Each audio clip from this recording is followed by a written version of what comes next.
playing with y'all. That nigga put a wet towel over his head to avoid Amy J. in these airports. So he's still a big nigga, and big niggas get Listening to the pod. He ain't talking. They talking about basketball for like half the damn show. So it has cooled off a little bit. I'm gonna drop the link in case anyone wants to come up.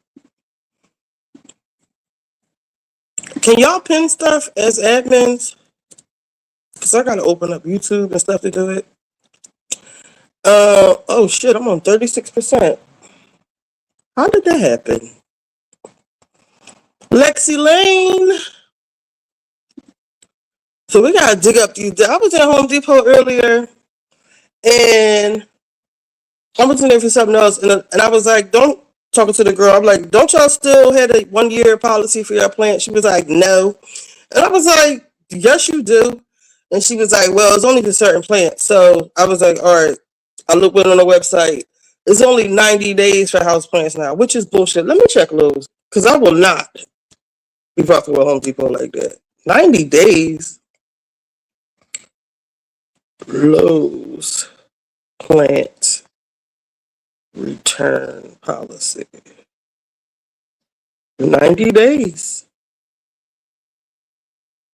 Only trees, shrubs, and perennials can return for $365.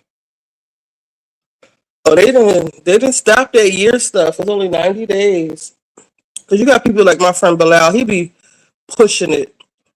I was watching Star, the show Star, Lee Daniels Star.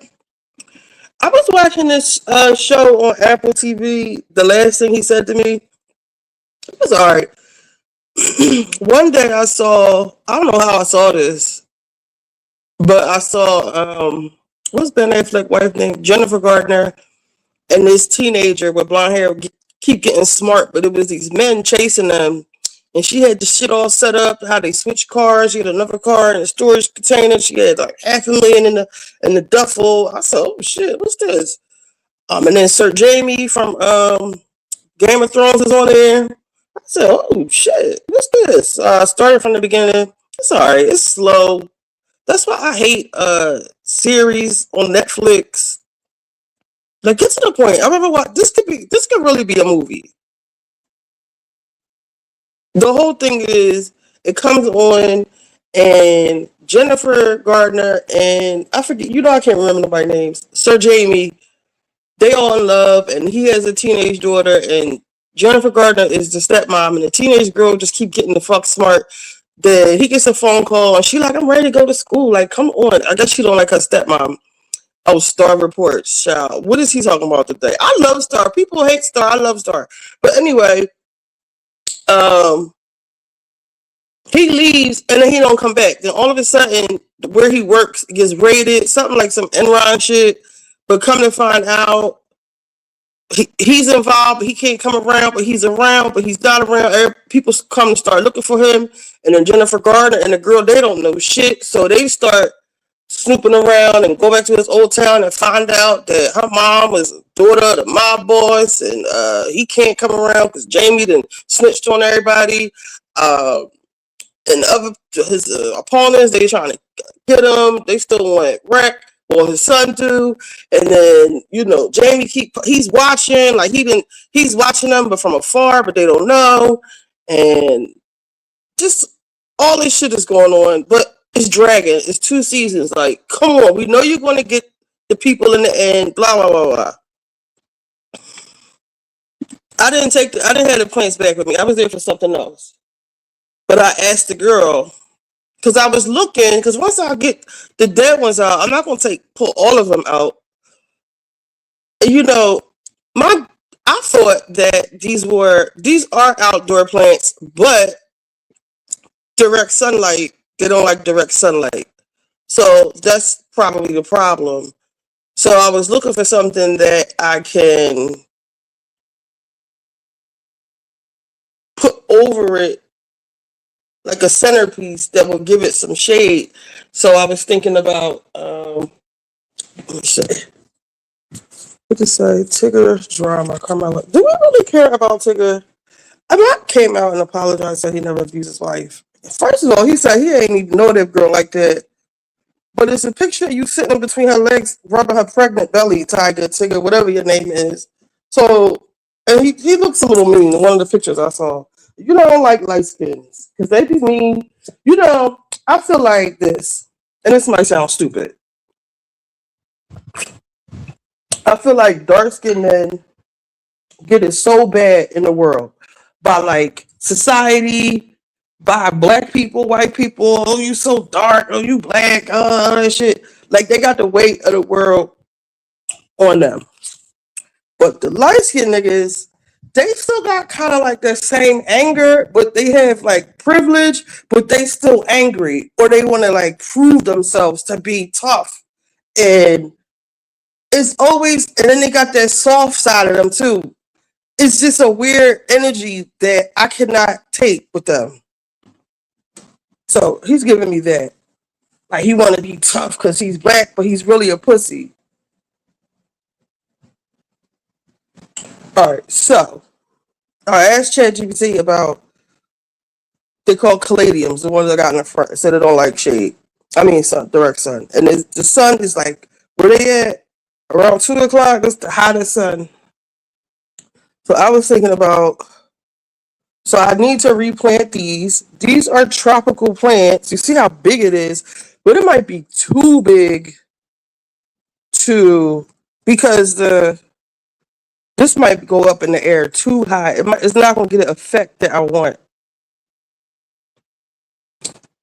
So these need to be split into. You see, where's a better picture? Right here, just two, one, two.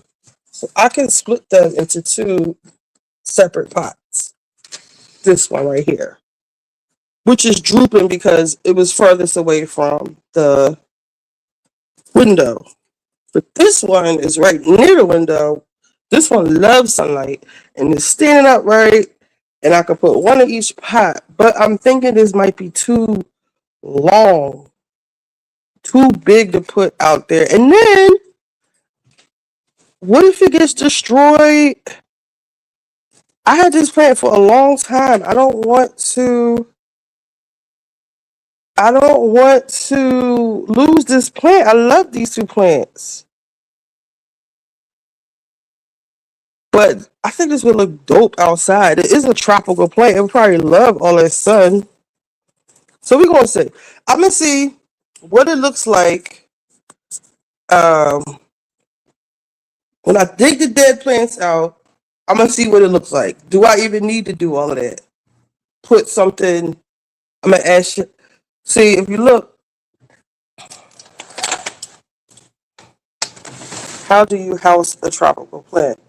You put it in a window with a lot of sunlight.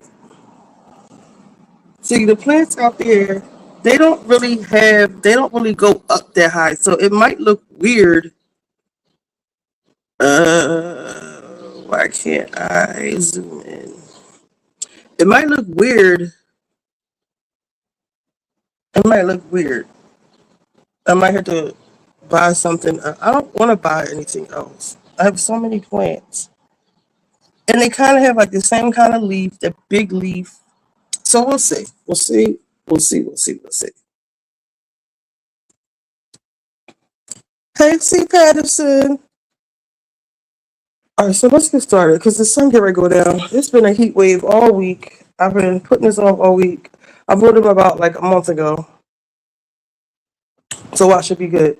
And I'm telling y'all now, I'm going to have y'all on camera when I go. I'm going to raise hell in there if they try to not accept my plants because every time I go to somewhere in the hood, they always have different fucking rules that they just made up. Like one day I was in there, buy my daughter a gift card, and she gonna tell me I can't use Apple Pay to buy gift cards. Bitch, since when? FIFA is doing it up in Philly because everything is free. I saw them complaining about people was complaining about in New York they had to pay $10 to go watch the FIFA games and stuff. But here in Philly, everything's free. They're going to be here for 39 days, so they have 39 events that are free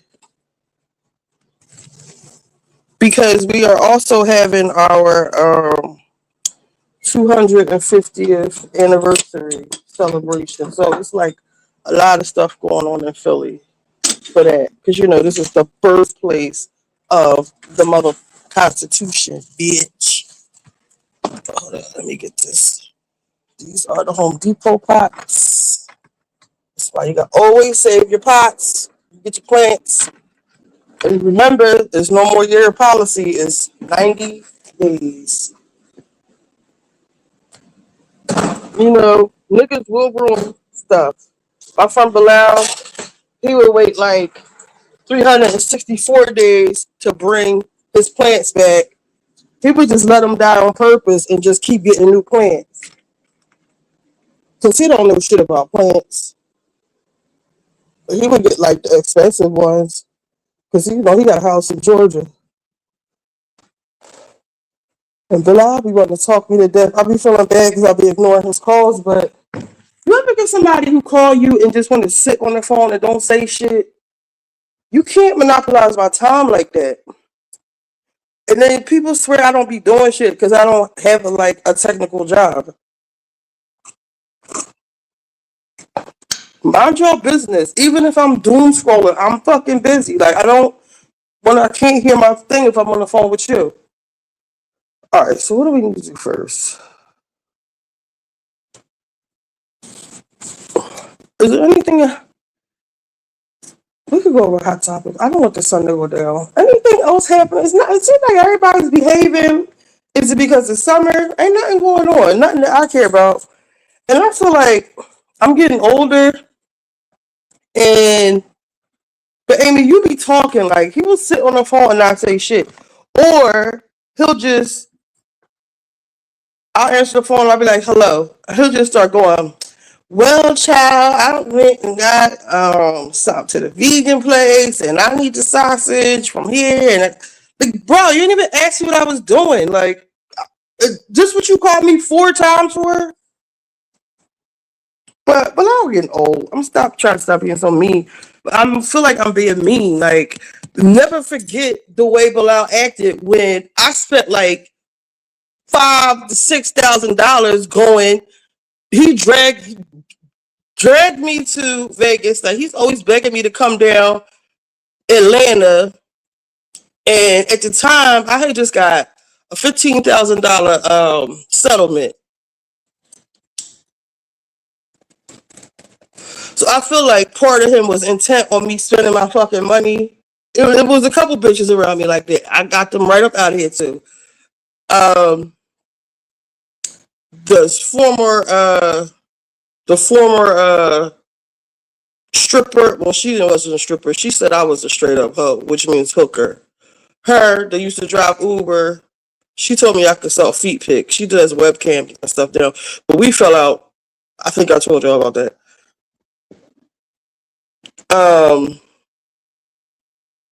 Yeah, so I had that. Plus, I was in a birthday club. That was like another $2,000. And then I think I had got a tax return too. So I was caked the fuck up. And I'm afraid to admit this.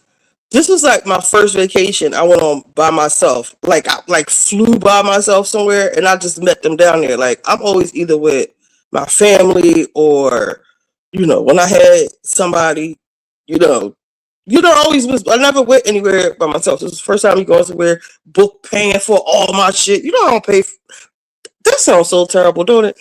But like handling my own accommodations, all that kind of stuff. So I did all of that. No, not Big Meech. I feel like I have been handicapped by my parents. But I don't want to say that because I sound ungrateful. But I'm like a big 5-year-old. Like a bill? What? When? one time. You know what I mean? That sounds terrible. But anyway, so I booked all my own accommodations. And you know, since I was a heavy gambler, my room was damn near free. I had a suite. He was hating on that. I was like, let's get dressed up and go. We got all these shopping places. Like, let's get dressed up and go out to eat. He wanted to keep eating fucking falafels from the truck because he didn't want to leave the damn slot machine. And part of it was hate. And I got mad one day. He came in my room because he was staying in Caesar Palace. But you ever, first of all, you trying to shit on me, but you have a fucking roommate and you got two queens, you got a double bed, like two queen size beds in your room. That's not balling to me. You're balling on a fucking budget, okay? Number one.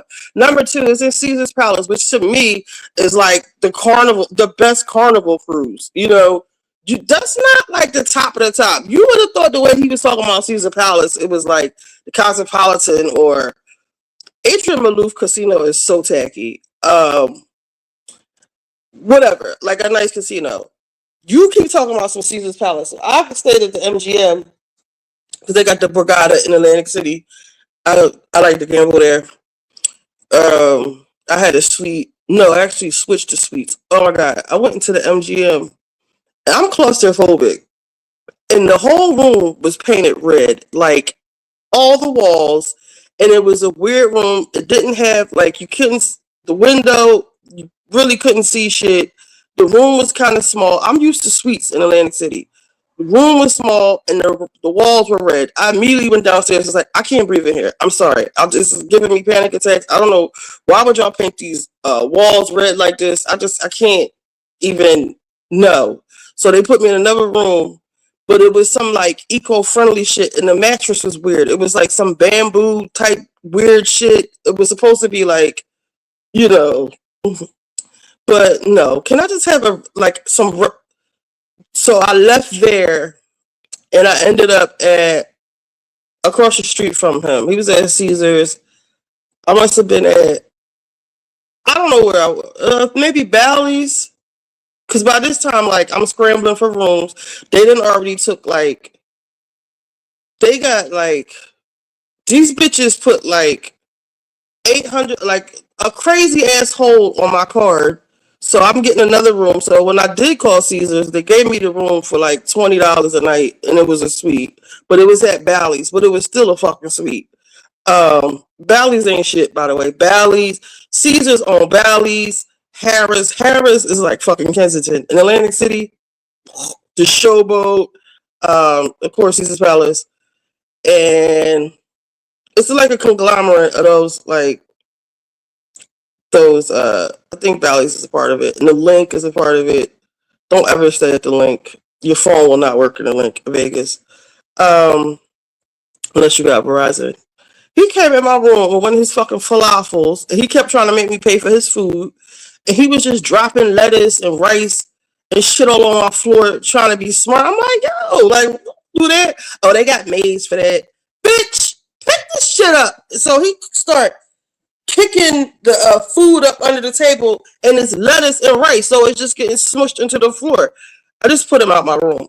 I think after that, I was over it. I stopped even meeting up with them, and I was just doing my own thing. But now, I didn't enjoy the bamboo mattress, Monique Delinus. It was too hard. I don't think I had the accident back then. Maybe I did. No, I think that settlement might have been for my back. I don't know. But I have neck and back spinal issues. I just need some regular shit. I just remember it being so uncomfortable, but it had like buttons and stuff. You could have it. I don't know if it was supposed to massage you or what, but it was hard. The mattress was hard. The pillows were even harder. Um, just Bilal, I will never forget that. So he keeps asking me to go on all these trips with him. I'm like, immediately, no fucking thank you. Not ever. Then he kept trying to get me to come down to Atlanta. And Bilal, you know, he's a gay man. And so he's not a straight man, which, like, I'm used to men who foot the fucking bill, not trying to make me pay the bill. Not saying That's how gay men are. But he's used to people paying for him because he thinks he's a fucking diva. Bitch, just because you think I got all this money, bitch, I gotta go buy another car. So stop counting my pockets. I don't know how I got on that. Oh, because Bilal keep calling my phone. You just can't hear it. Let me put my ringer back on. Oh, the Knicks playing tonight. I hope they win because I'm tired of hearing about them. I really am. I'm really tired of hearing about the Knicks. Let me look at social media real quick. Twitter. See what's going on. They said, I saw last night, it said TMZ. On TMZ, they said they are, here go right here. San Antonio Spurs canceling Knicks fan tickets for NBA Finals Game 5 because you animals don't know how to act. Y'all want to beat people up. But my thing is, don't punish. I doubt that the people that's paying $9,000 and $10,000 for tickets are the animals that's out there climbing on poles and stomping niggas. Like that's not that crowd. Those are the motherfuckers who can't get in, and they're probably not even from New York because we have that problem here in Philly. People from other counties come down here and they just start. I remember I got it on camera. The Eagles game when the Eagles won. It was like.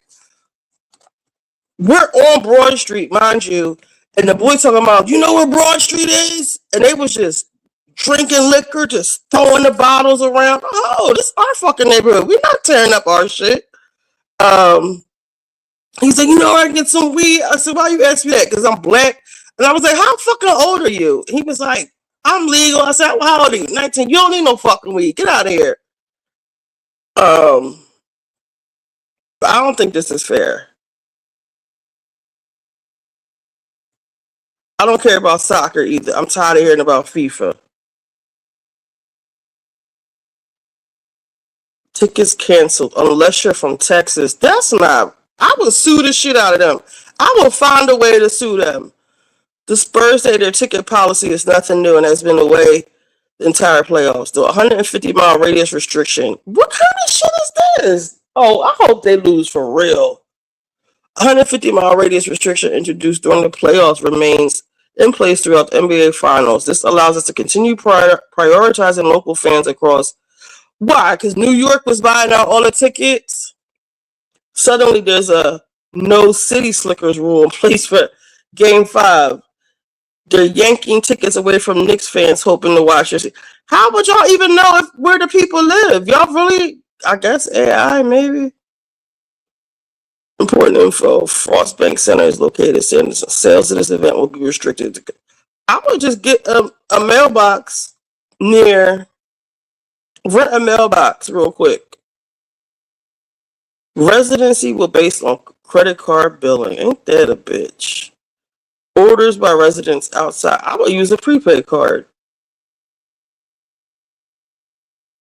That's corny as shit. Yeah, fuck Texas.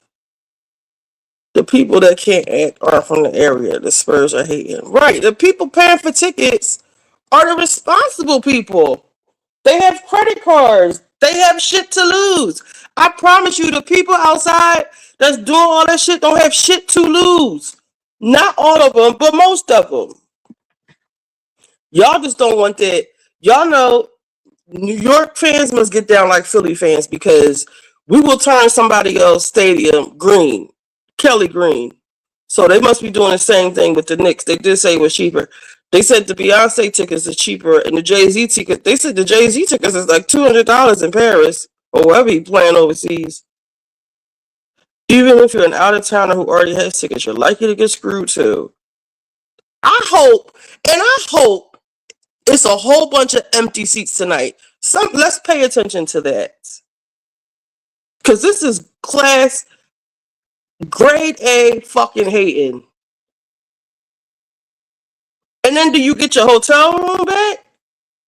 1,500 nosebleeds. $10K for anything on the floor. Knicks fans have reportedly snatched up 50% of the game seats. Okay, that's a good mix. Using customers' credit card billing addresses to spot outsiders. That is so whack. What about the famous people?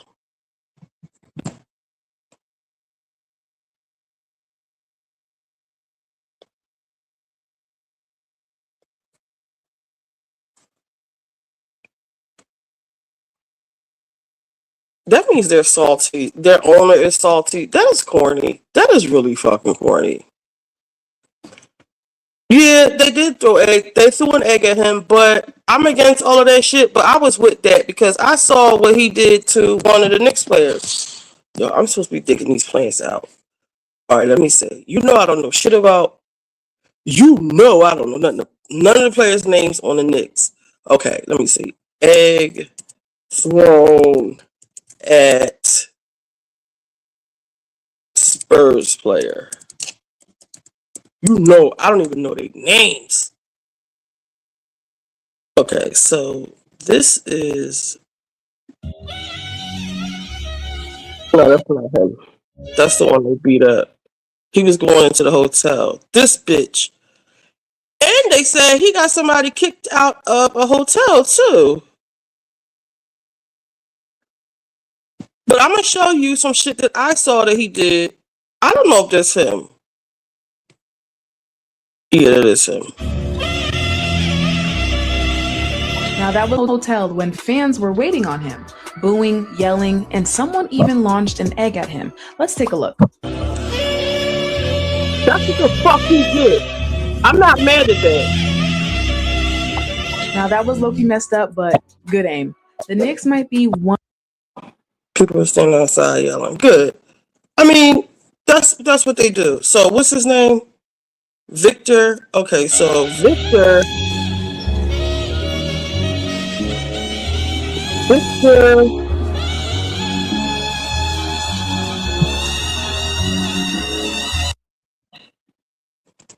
He mugged the shit out of do white people say mugged?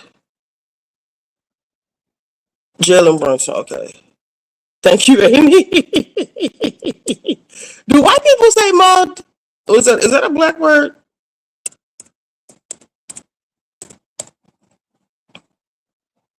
This is why he needed egg thrown at him.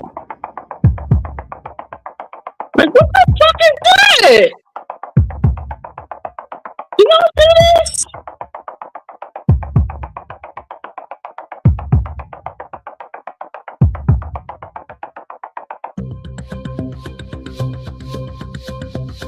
Yeah, nigga. I don't even know these niggas, and I'm saying fuck him. So let me see. I know Draymond. Let me see. What's his last name? Damn, it's 8 o'clock. Draymond and the Green Gree. Is it NE or just Green? Is it Green? I'm gonna just put Draymond. Now I know him because he is wild. Draymond has something to say about it.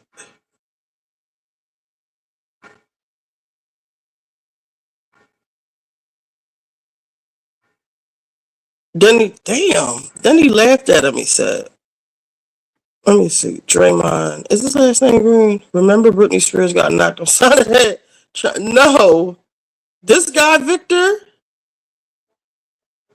Draymond, Jalen Brunson."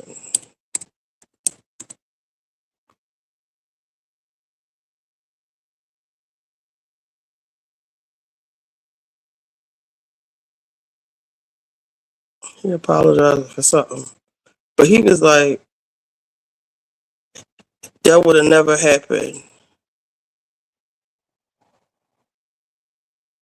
I don't know if this is the clip. This ain't it. Switching, especially with the job that Stephon Castle. And to me, like early on to start the game, Stephon Castle wasn't really even Jalen Brunson's matchup, which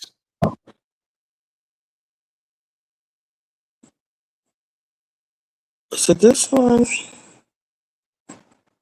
Hold on, let me just Google this shit.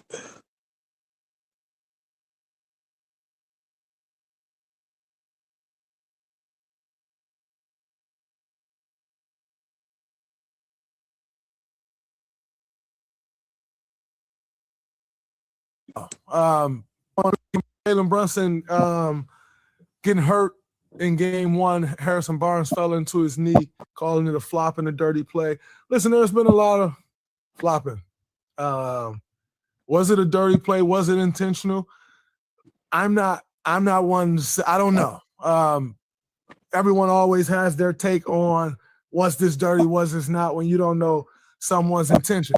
What I will say is Wemby has been caught on camera telling his guys to fuck somebody up. Harrison Barnes ain't somebody who's playing a lot of minutes right now. All right, here it is. On camera saying, yo, go fuck this dude up. So I don't know. I'm not here to accuse anyone. What I do know is what I know, which is they've been caught red-handed telling guys, yo, go get this guy. So you make out what you want to make out. Needless to say, Jalen Brunson tough as nails. He closed the game out. He went back in. He fought through ankle injury, all that, and closed the game. All right.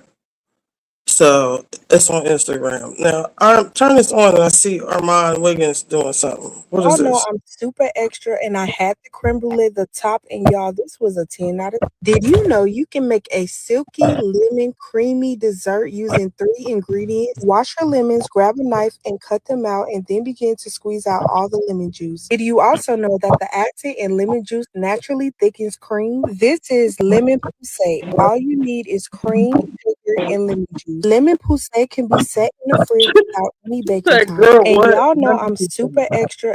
That looks like brulee, girl, not poussey.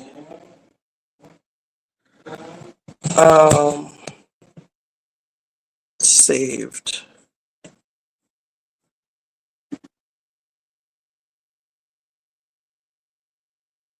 Right here. He pushed him down, and none of the guys on the Knicks team did anything. Don't not for 1 second think that didn't matter. Oh, that mattered. Jalen Brunson stood up for himself there, but nobody else really did. I wish Steph Curry would stand up for himself right there and not just watch Victor Wembanyama take his hand in the back of Steph Curry's head. What would throw him to Draymond the Green ground. have done right I'm there? probably going to get thrown out right there. And it may cost us game 3. But game you 4. would have done, what was the thing you said to that Hana Hoops account? I'm going to crush those two. Oh, kids. yeah. That's what you would have done. to Wemby Absolutely. Right like, by the way, you're not pushing Steph Curry by the back of the head down to the ground. And I'm seeing Josh Hart was like, yo, no, you get right in there and you make something happen. Because guess what? I may get thrown out of game 3 because you're not doing that. But when I come back for game 4, you got to deal with me. And you got to deal with me. I know that's Don't not for 1 second think he pushed him down and none of the guys on the Knicks team did anything. Don't not for 1 second think that didn't matter. Oh, that mattered. Jalen Yeah. Brunson stood up for himself there. I Nobody else am. really did. I wish Steph Curry would stand up for himself right now. Did y'all hear the tea about what really was happening with AJ fucking Brown? Listen, hold on.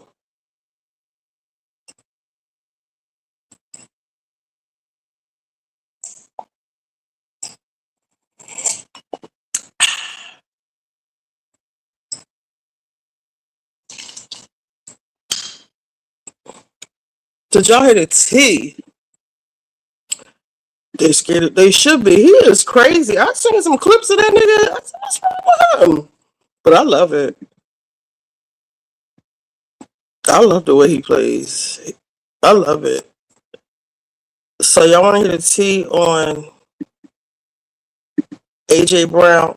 Listen, again, I don't know shit about sports like that, but I know that AJ Brown started being a fucking crybaby, and I said, just listening to other Philly people talk, a cancer to the team. You know, the white people here take this shit so serious, the Eagles, and that shit is like a cancer. Yeah, AJ Brown, he kept tweeting like these cryptic messages because he wasn't getting the ball enough. Nigga, it's not about you. It's the fucking team. Like, get over your fucking self. You ain't all that, nigga. But the tea is, let me see if we can find the tea. Oh, I never even looked at Lipstick Alley for this. So the tea basically is that, I don't know where to put this damn phone, is that he was messing with a massage therapist. I want to see if Lipstick Alley has it. Lipstick Alley. What's his name? AJ Brown. I was about to say AJ Johnson.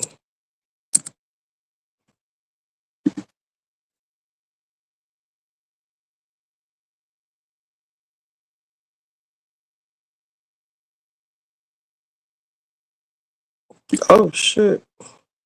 All right, so the T is basically he was messing with this massage therapist and Jalen. What's Jalen last name? Hurts wife found out,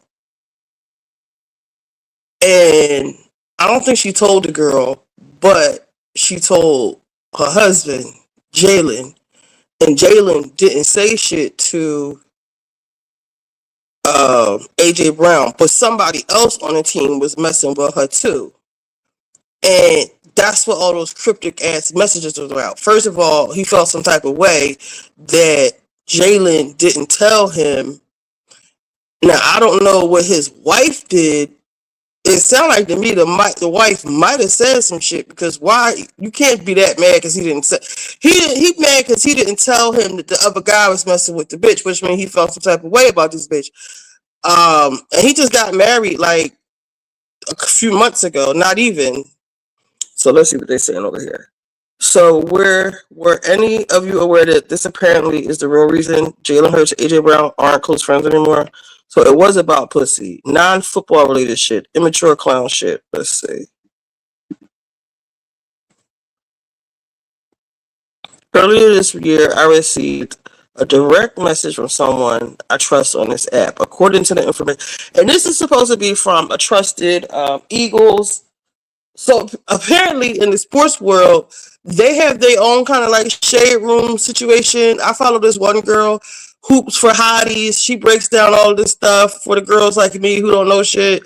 But they got their own basketball shit, shade room type, shit going on over here. So earlier this year, I received a text from someone I trust, but I think this person is white too. According to that information, Reddick was involved in a dispute with number 11 over a massage therapist they've been seeing in 2023, though number 11 allegedly did not know at the time. So 11 is 11, AJ? One person who reportedly did know was QB1, so I guess that's Jalen. However, QB1's focus was on football, and the team was in the middle of a championship caliber season. The information I received suggests QB1 never informed number 11 because he simply didn't care about the personal drama and viewed it as none of his business. Oh, and when QB1 asked, no, AJ was cheating. AJ was cheating with the massage therapist, and somebody else on the team was messing with her too. And Jalen knew everything and minded his motherfucking business. But his wife knew too. I don't know if his wife said anything or not. But this is why AJ been acting real stank towards Jalen and tweeting all that stupid shit. So wait, I was just put something together before because he did. Oh, during one of the press conferences when he first left, he was like, they asked Jalen, he's always a class act. He said some shit like, I'm glad the nigga is living in his covenant. Let me see, Jalen. I just caught that. Bitch, you're married. You're stepping outside your covenant. Jalen Hurts, AJ Brown, covenant.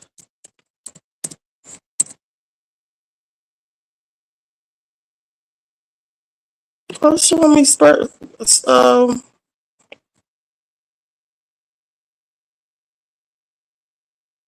is the video?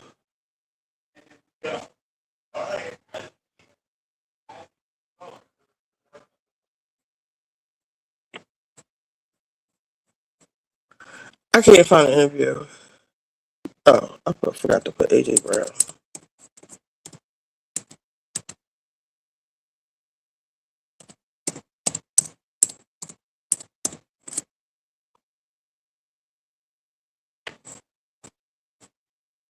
Usually the Twitter search bar be on point. I guess these were better days. This is a good picture. They used to be boys. Uh-oh. Bro is married to Jalen Hurts, but out here supporting AJ Brown. What does that mean?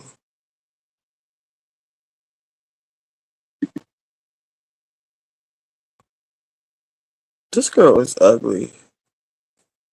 Well, her wig. What the fuck kind of wig is that? This somebody NFL wife? Do y'all see this? Stop it. This is Texas. The Cowboys from Texas. Yo, what the fuck? Texas girls usually be on motherfucking point. Who is this? Cowboys fan talk. AJ Brown about to go crazy this year. View right now. My wife's celebrating. They said the bad wigs be getting the niggas. Look at this. And she got to have a clip in here. Girl, you could have just slicked your hair back in a ponytail. Anything is better than this. And he taking a picture. Is he trying to be funny? Alright, I can't find the interview, but basically he was like, Jalen Hurts was like, yeah, you know, oh, what the fuck is that?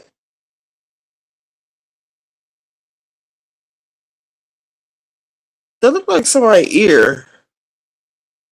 Oh, that's somebody's neck. Y'all, didn't it look like something else?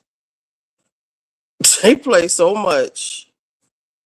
Don't they? Let me get that off of AI thinking something.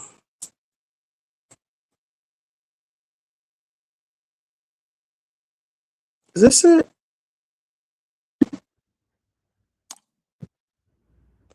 That's where I am. I've always been focused on the collective. I've always put my energy towards that, and as a leader, I've always put a onus on giving maximum effort to achieve the shared mission we have in the team. You know, you come into it and you have a sense of pride in, you know, how it began, and definitely what we were able to accomplish, you know, and the same thing that I said last time, nothing can take that away. So for the great things that we did, now it's time to focus on achieving great things with this new iteration of the team. I'm not in a place to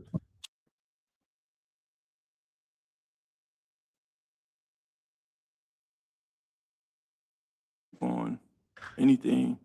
You know, seemingly so it was, and that's where I am. I've always been. Alright, I'll find the interview later. But I just caught the shade he threw. He was like, basically, good luck to him. You know, that's his decision. I'm glad he's living in his covenant.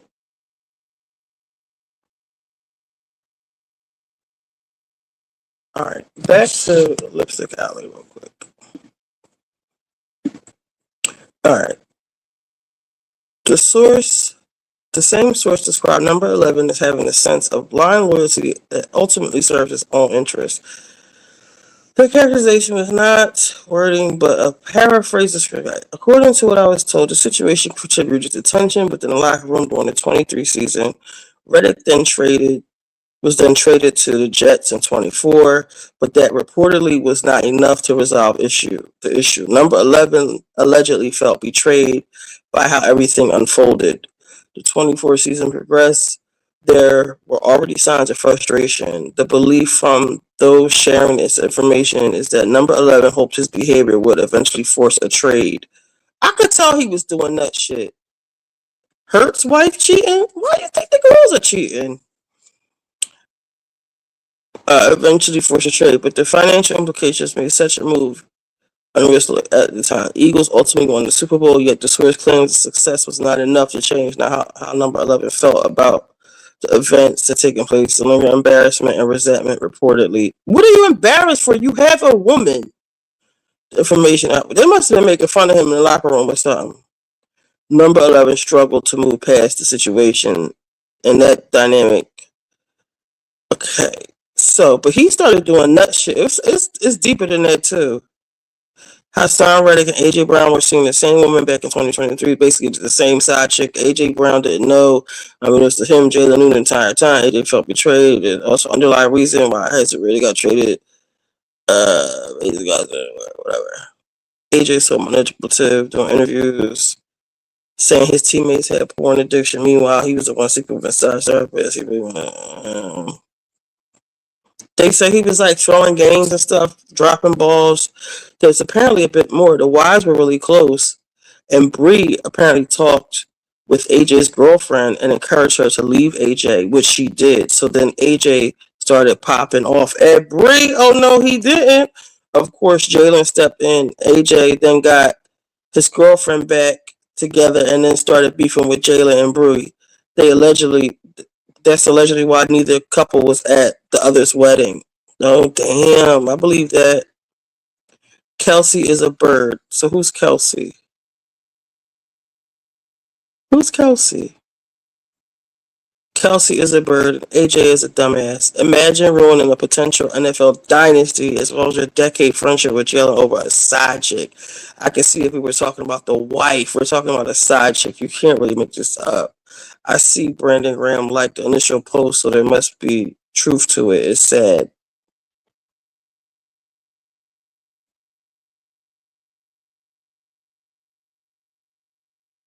Again, good luck, Kelsey Riley. Imagine getting married and people are talking about your husband and his side piece.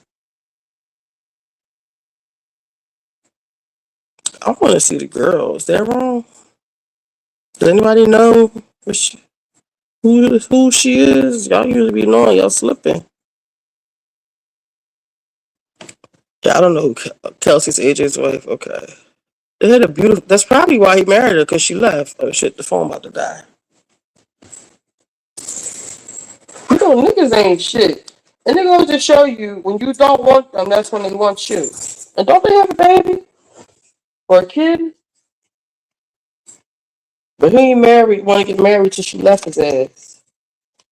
Ain't that a bitch?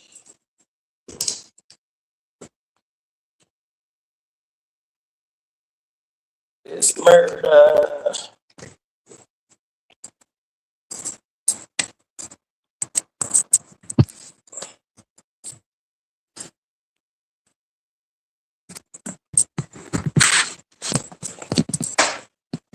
But AJ Brown, who the fuck are you to be even acting like that?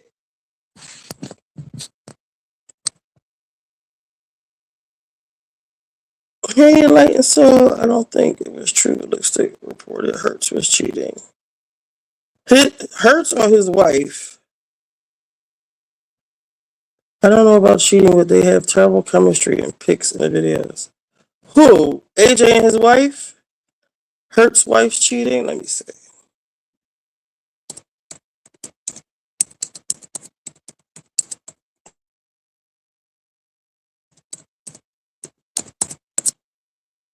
There are no credible reports or verified evidence that Jalen Hurts has cheated on his wife, Bri Burrows. The rumor entirely stems from unverified social media circulation. The origin of the chatter appears to be internet gossip that tied Hurts' name into a broader unconfirmed between teammate AJ Brown.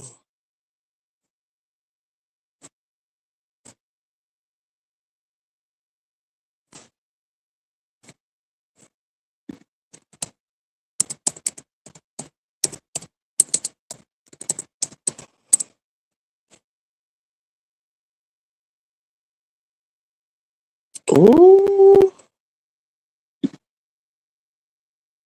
It's going to be a sad day on social media when Jalen Hurts finally does the thing. Oh, so they said he doesn't do it.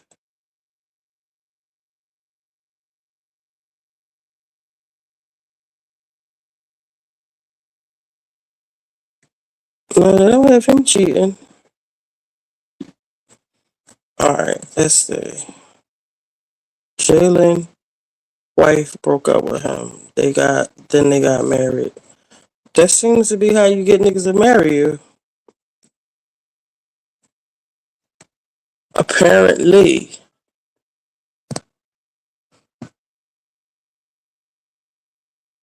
Wives drama has spilled over to the men. The men the one with the drama. They the ones cheating and worried about side hoes.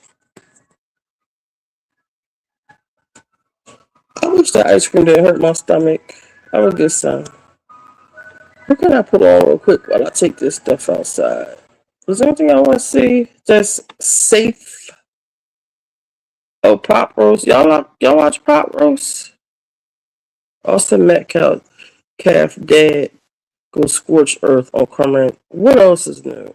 Oh, Martell said, so Martell case was dismissed about Melody. The judge said she full of shit. Mr. Scorpion show again. These bloggers be lying. I don't play with disrespect. Pinky, shut up.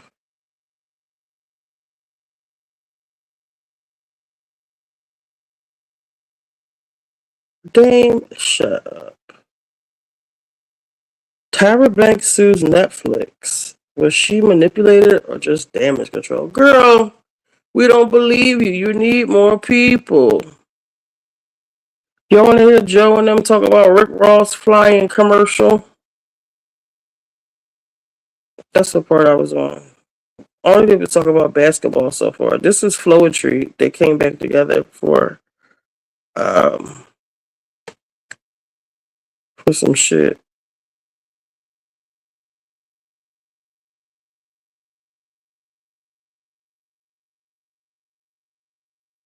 All this stuff seems like bullshit. I don't care about Tiger. See, the wife already on some bullshit. Tiger's wife backtracks and blames the public for making assumptions. Girl, all I know is your bruises look really old and you on here crying. That did not just happen to you. On the run too. Is this the show? I miss Beyonce. New plants at Home Depot. Shit, I need to do something like that. Alright. Worth $240 billion. Tasha K makes major come up.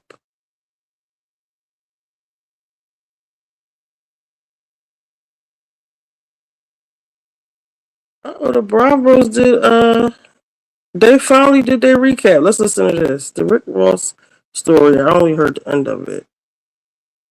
Well, he talk all that shit about This people. is my favorite episode of Atlanta in a long time. Like, I know the last few episodes have been solid. Ever since we said We don't have to listen to this whole thing. I just want to get these my equipment outside before it gets too dark. Being missing for 7 years. Tigger's wife's daughter been missing. No. Damn. I'm just gonna let them put this on until I get my stuff outside. When did I miss Gabor? He said Drew Sidora dressed desperate for a moment. We can watch this or Pop Roast. What about Wendy Williams? Update Saucy on Cam Newton. Now that was funny. Saucy Santana on Cam Newton. I didn't see the whole thing. I saw clips. But that was funny. Alright, so just give me like 10 minutes with this. there's a few things that we were a little worried about. Episodes have been great. This one was like a top tier. I enjoyed myself the entire time. Yeah, it was enjoyable. I don't know if it's top tier because I want a little bit more drama. I want a little bit more That's fun. fair.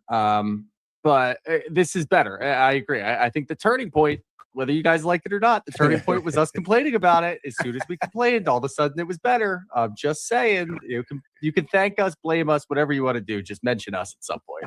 You're welcome. As there's a drive in a deep left field by Castellanos, it will be. Oh man, it's 8 o'clock.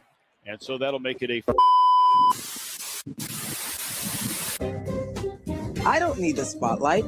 I shine just fine. Hi, I'm Karma, and yes, I am a bitch. Bruh, bros.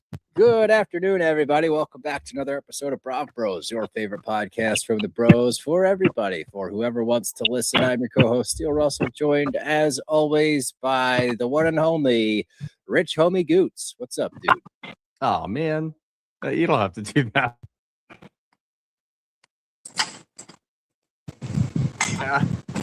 As a typical white guy in college, I loved Rich Homie Quan. Yeah, exactly. Rich Homie Quan was the anthem, so I was so happy to see that they were doing something for him, his charity event. That was really and cool. Obviously, people showing up and everything looked like a lot of fun. Drew, pretty good national anthem, all things considered. I'm going to give her props for that one. It wasn't terrible. It wasn't great, but it was right in that little window, which is where you want to be. And I really appreciated that.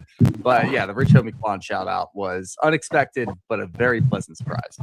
Yeah, agreed. I thought that was really cool to see them highlight all that stuff. And it's funny when Drew does the anthem, like back when I played, we used to take prop bets on over-unders like a minute. And we would, so if you ever sing the national anthem and you're wondering, do the players talk about it?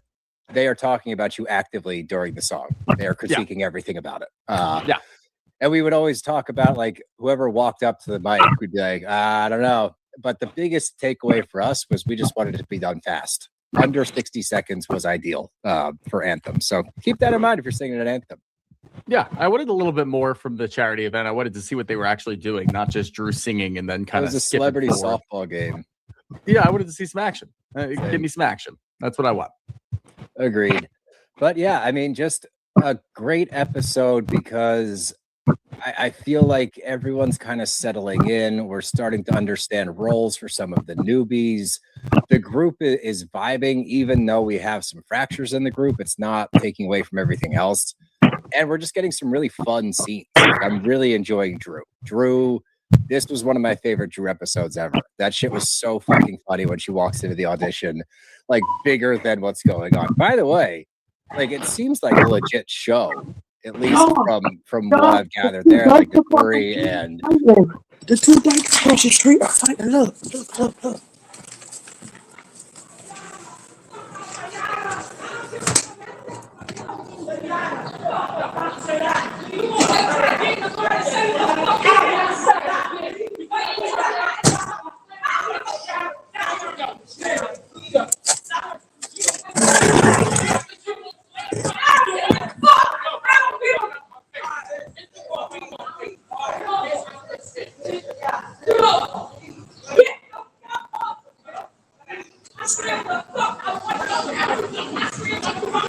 I want to be too obvious. Oh my God!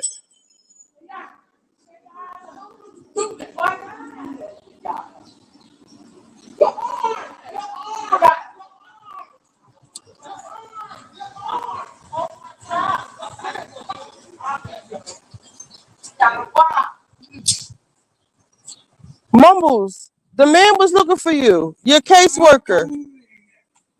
Ew. The man was looking for you. No, the man from the VA was looking for you. Huh? He was looking for you. The man from the VA. I think his name Kevin or Keith. Your caseworker.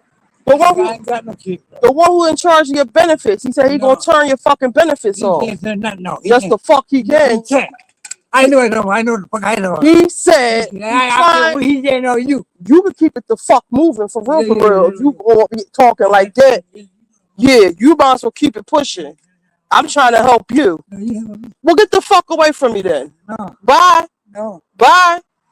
Get the fuck away from me and don't ask my dad for shit. Don't ask him for nothing. Yeah, keep it the fuck moving, Mumbles. I'm talking to you. And when the next time he called me, I'm gonna tell him you homeless, and I'm not homeless. I'm gonna tell him you fucking homeless. I'm gonna fuck all your shit up. Keep talking. I wouldn't give a fuck what you. Yeah, I bet. Don't sit down. I don't want to talk to you. What? Now you about to ask me for some money? Get the fuck out of here, Mumbles.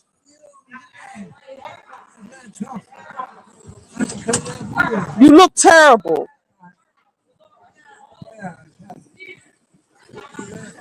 Huh? I can't hear you.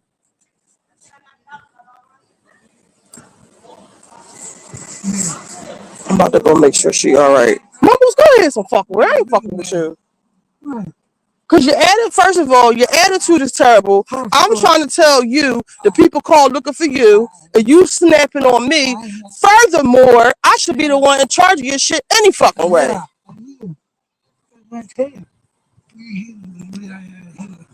Put on. You want what done? I ain't fucking with you. I don't know what you want. I don't know why you stopped here. Well, go. Keep going. You know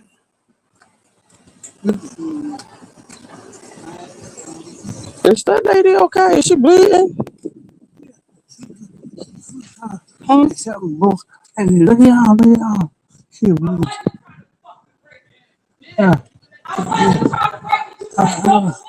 You know me. I got it. I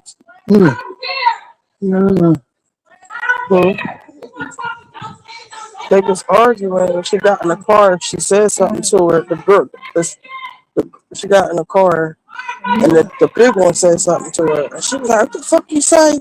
Just that and the third. She being like a mother. Yeah. What, Mumbles? Go ahead. I ain't got nothing for you. No,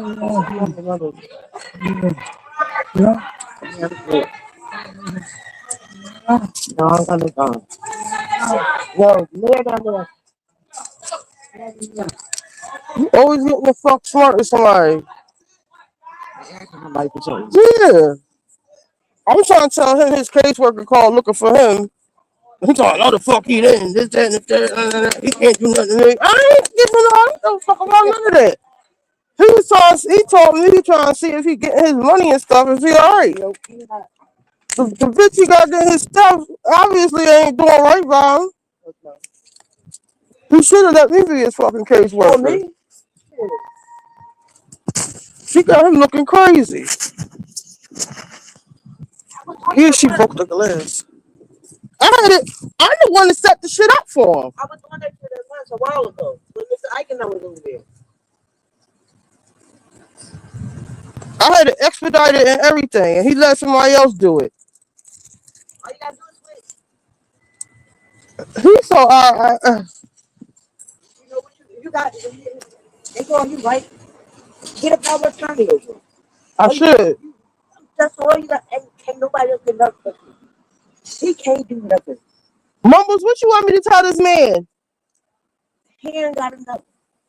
You got to get him tell somebody to print you a turn their finger and just go get a notarized. He can't do it. Because he calls my phone. What you want me to tell him?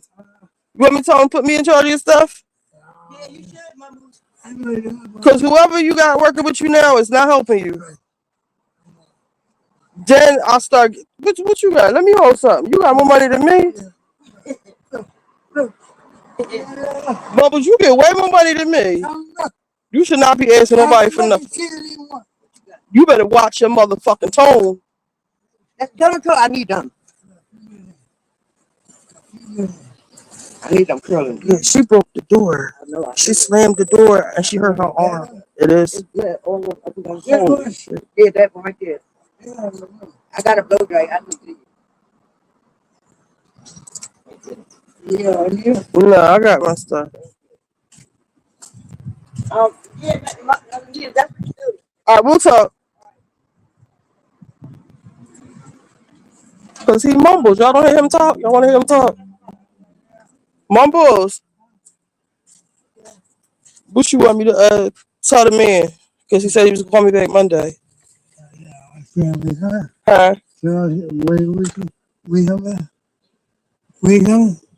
He said he's going to call me on Monday.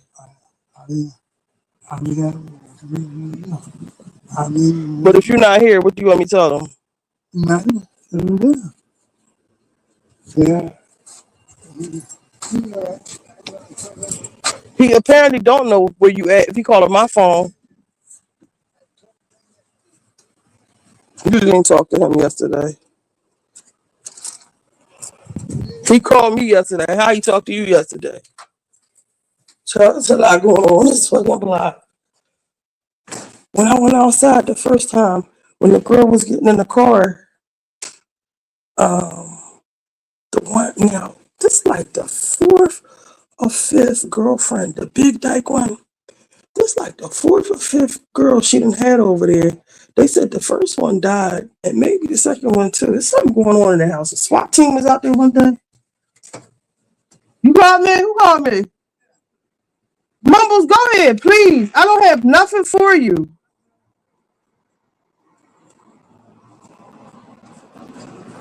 What?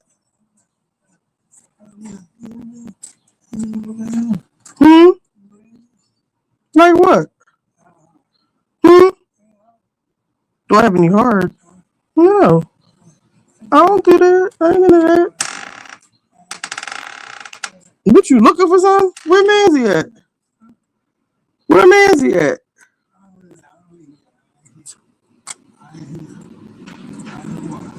No, I can't help you with that. Alright. Nigga just asked me for some fucking hard. You talking about crack. I don't know nothing about no fucking crack. Well, they really keep to themselves, right? And like I said, so let me hurry up and get outside because I feel like because the car's still there, so she still got to leave. And her arm is bleeding, so they probably in the house rumbling. So when she first moved on the block, she had a different girlfriend, and she moved in with her kids and stuff. And sometimes the big one, the husky one, she speak when she wants to sometimes. So I know it's something. I don't give a fuck about these people. The names on the they all nicknames anyway.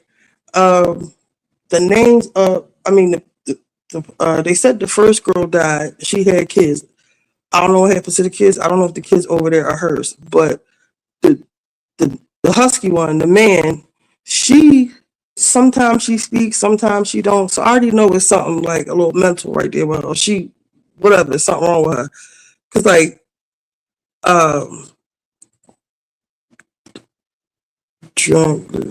this Mumbles. And everybody knows what the fuck Mumbles do. Anyway, so it's like, I guess that's a fucking woman. I guess she about to roll too. She just be moving the bitches in and out. And like the SWAT team was out there one morning looking for one of the kids or one of the girls. Cause that girl was about to, like, I felt like she was about to hit her. The husky one was about to hit her until she seen me come outside. Cause she walked up to the car like, what? And then she seen me, and then the older lady came out like, stop. Cause then there's some other people down that glass across the street. They looking too, and they white or they Muslim. So she seen all the people start looking, and then she was telling them to chill the fuck out. But she was getting ready to get busy with her. So, like I said, they probably in there rumbling. So I don't know if she hit the door or I think she slammed it, and maybe the glass probably, that's a front door, so that glass probably thick and heavy, and it probably cut her arm because it just shattered everywhere. So now I guess they sweeping it up. So let's get set up outside. I'm gonna set this up outside just in case. I know I got a feeling it's gonna pop off again because the girl was trying to leave, and she got her own car. Usually the other girls, they don't have their own car. They be using her car.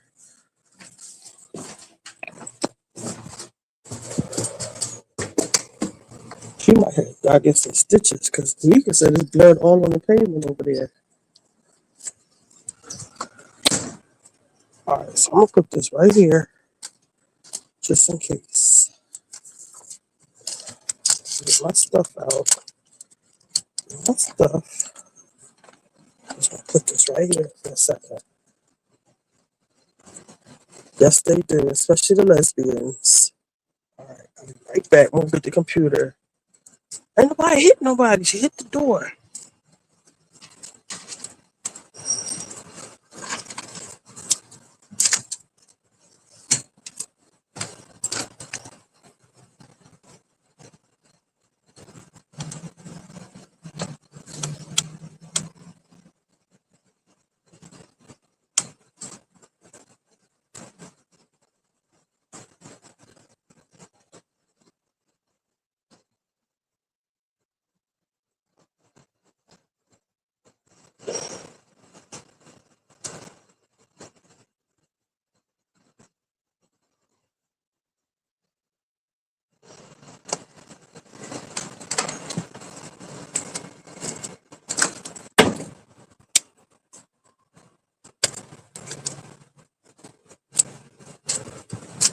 I have to call. Turn on, brother. I have to call Jamal and tell him Mumbles is asking for some fucking hard. You hear the class? Did you hear that? Hold up, I'm about to call Mom real quick.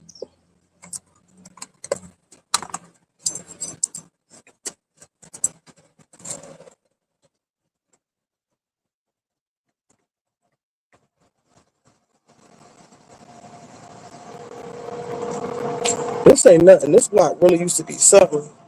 Yeah, the bigger one. No, you want to come on live real quick? We were talking about nothing, but look, like, you know the two dykes that live across the street from me? The one that had the prom drawn up when you were sitting on the steps? Over there. I remember the prom stuff, but I've never seen it yet. Alright. They,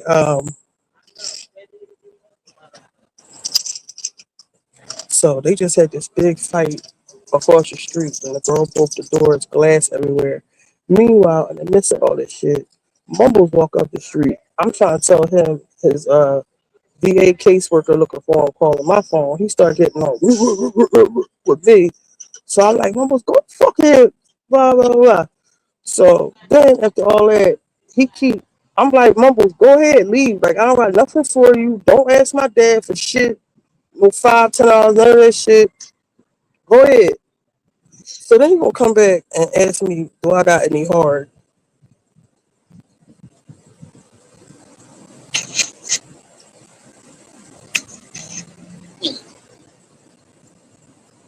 Mumbles asked you that?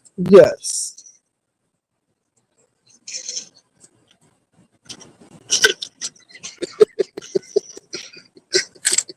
I'm a little lost because you're one of the few motherfuckers who he talk about or say. I don't know what the fuck he be saying, so I can't, be on your side with this. I don't know. But you know, I don't know nothing about no fucking hard, okay? Or no sauce. Yes.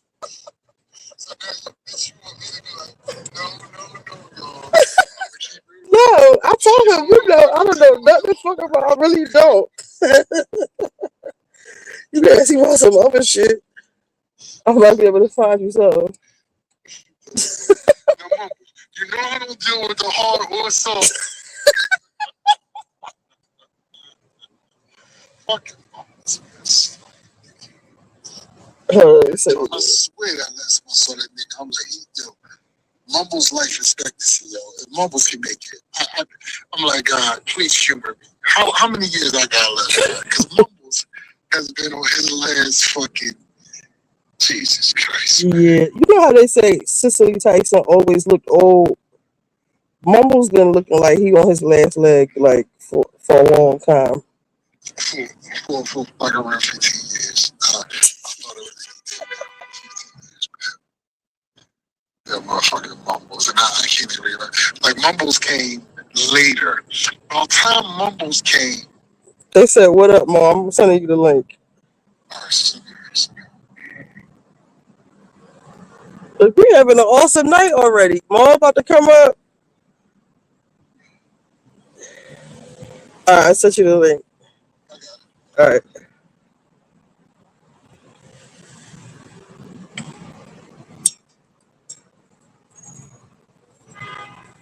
Check out all my stuff. I got enough. Oh, I need my chair. Oh, here you go. Yeah. Mommy So, Manson. yo, did they see? Were you able to put the fight on there? Did they Yep. see any of the ruckus? Yeah. 'Cause Not the cops came, right? no. The Because cops ain't come. no, because they broke it up. It wasn't that long. Okay. And then it was people outside. You know, the Muslims in the next door to Karen, they was outside looking. And then she had like slammed the door hard. And they got a glass door, like a glass, the main door, not a screen door. She slammed that door and it just broke. And it cut her arm. And we could tell there's blood all on the pavement over there.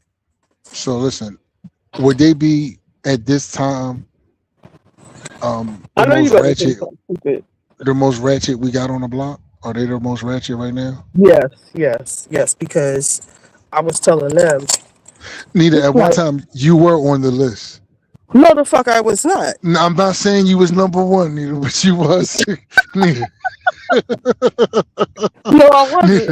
Nita, listen. First of all, You was on the list though. In the top my 5 shit on the was block. not even on the block. Number one, okay. I had enough Nita. respect for my fucking parents. No. What I'm saying is you did a few things, Nita, that put you on, like the time, like Wayne and them broke in your car and all that. Like you was up there then. Like, you know what I mean? Okay, I thought you know. And then when I punched Reese in her face. Yeah, when you fight, yeah, I'm telling you, yo, you was. I forgot about the fight, that, right on the block and shit. Yeah, man, like yeah. At one time you was. So if y'all knew how I grew up, how my parents raised me, y'all would know that this is like completely absurd behavior on my behalf. Yeah, I forgot when you punched Reese. I was like, oh my god. Yeah, it's been yeah, I had like you was up there. Beanie Siegel and all them coming to the block, the cop. Yeah, you definitely got on the list. Because at one time, I mean, the twins and them, they was on the list, just being the twins. Will they ever come off the list? even them being adults with grandkids and all that. Yeah, like the twins, they I guess I grew up bougie, but chose the strife life.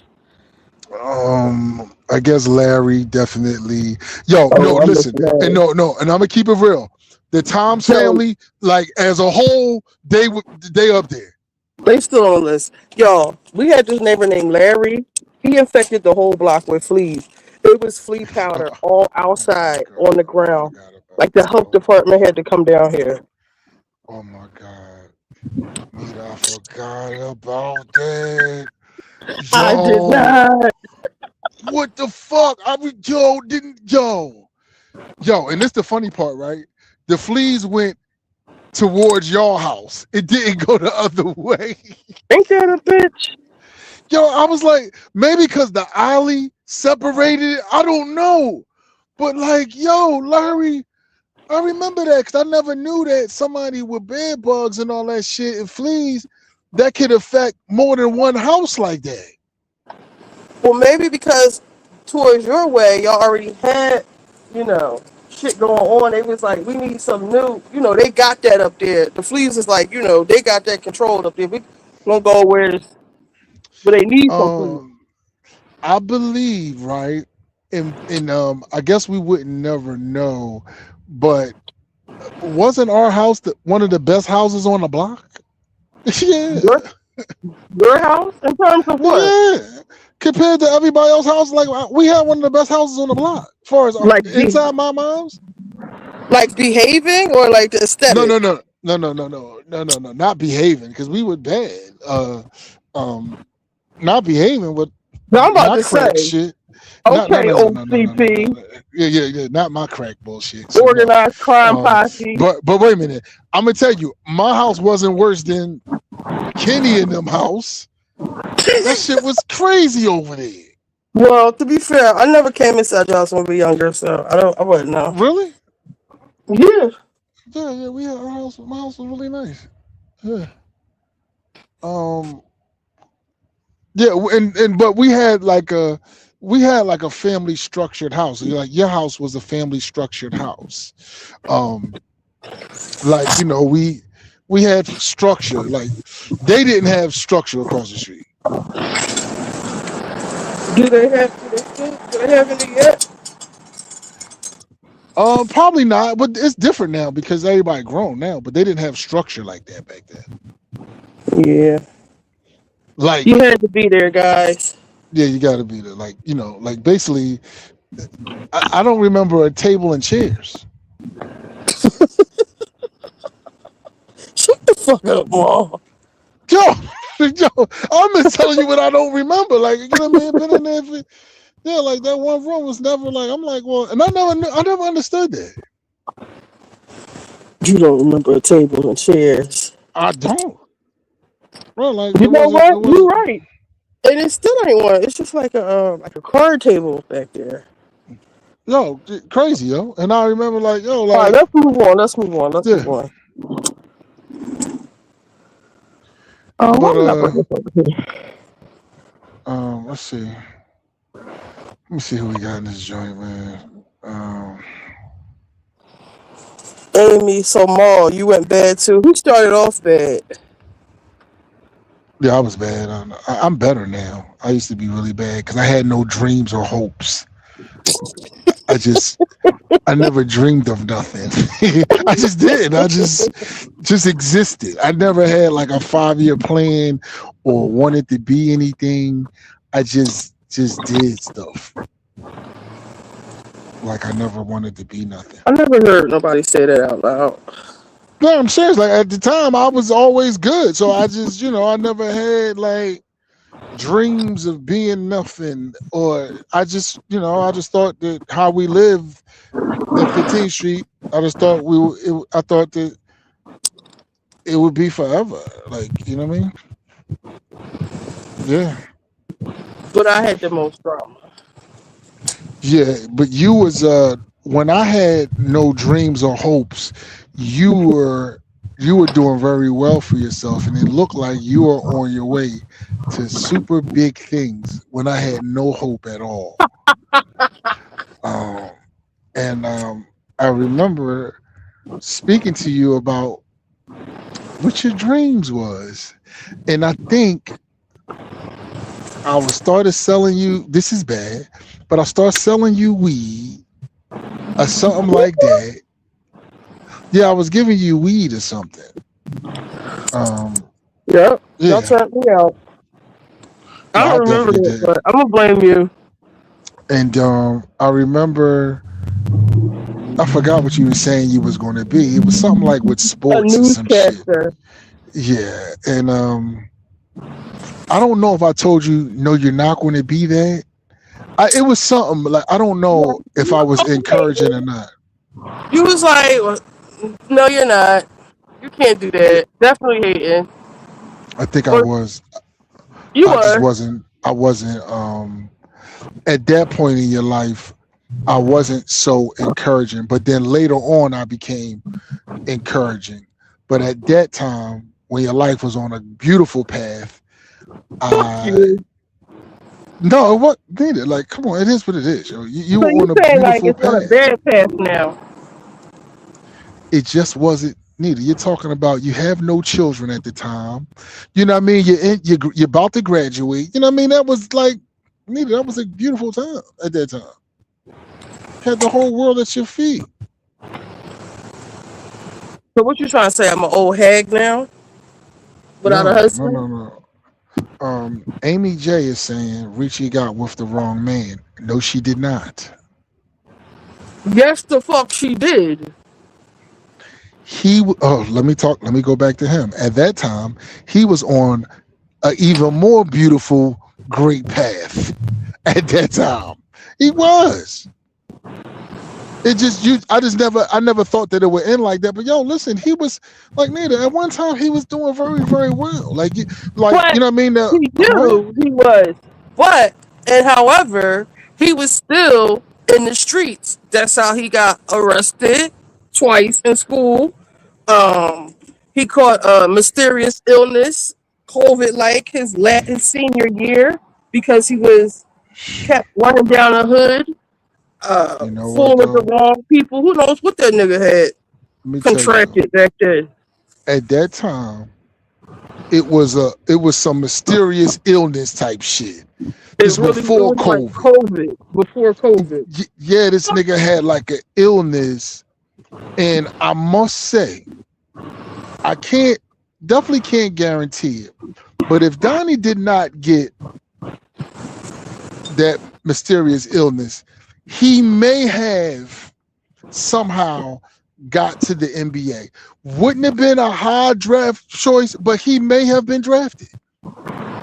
I gotta say that. I'm keeping it real. Because Donnie had a lot of heart. He did. Yeah. Yeah, he could have made it. Never would have made Okay, it. how was I can't see the plants and shit. How they coming out? Well, they're dying. Oh shit. I'm great. This one of them. And I paid too much money for them to be dying. So they're going back. Some of them are going back to the store, and I'm gonna see if this one right here. I think it's too big, but it might not be to go like in the middle. It's like a centerpiece. Yeah, they too big. Because it still has to, the shape and all that still has to look right. You just don't want it looking super wow. Why do you need something more in there? That looks nice. Because I'm getting ready to take some of the dead ones out, and it's might look sparse. I don't know that word, and I know it's not a big word, but I just don't know. Sparingly, like sparse means like bare, like nothing in between.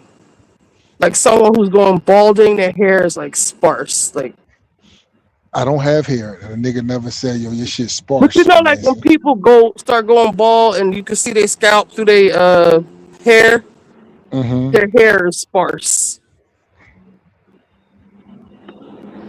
Amy But we J, gonna see. you With didn't this, know with that. this cat Amy right J, here. you didn't know that word, Amy J. You've never used that fucking word either, Amy J. So don't you? Because I just feel as though y'all trying to judge me, and y'all don't know that word.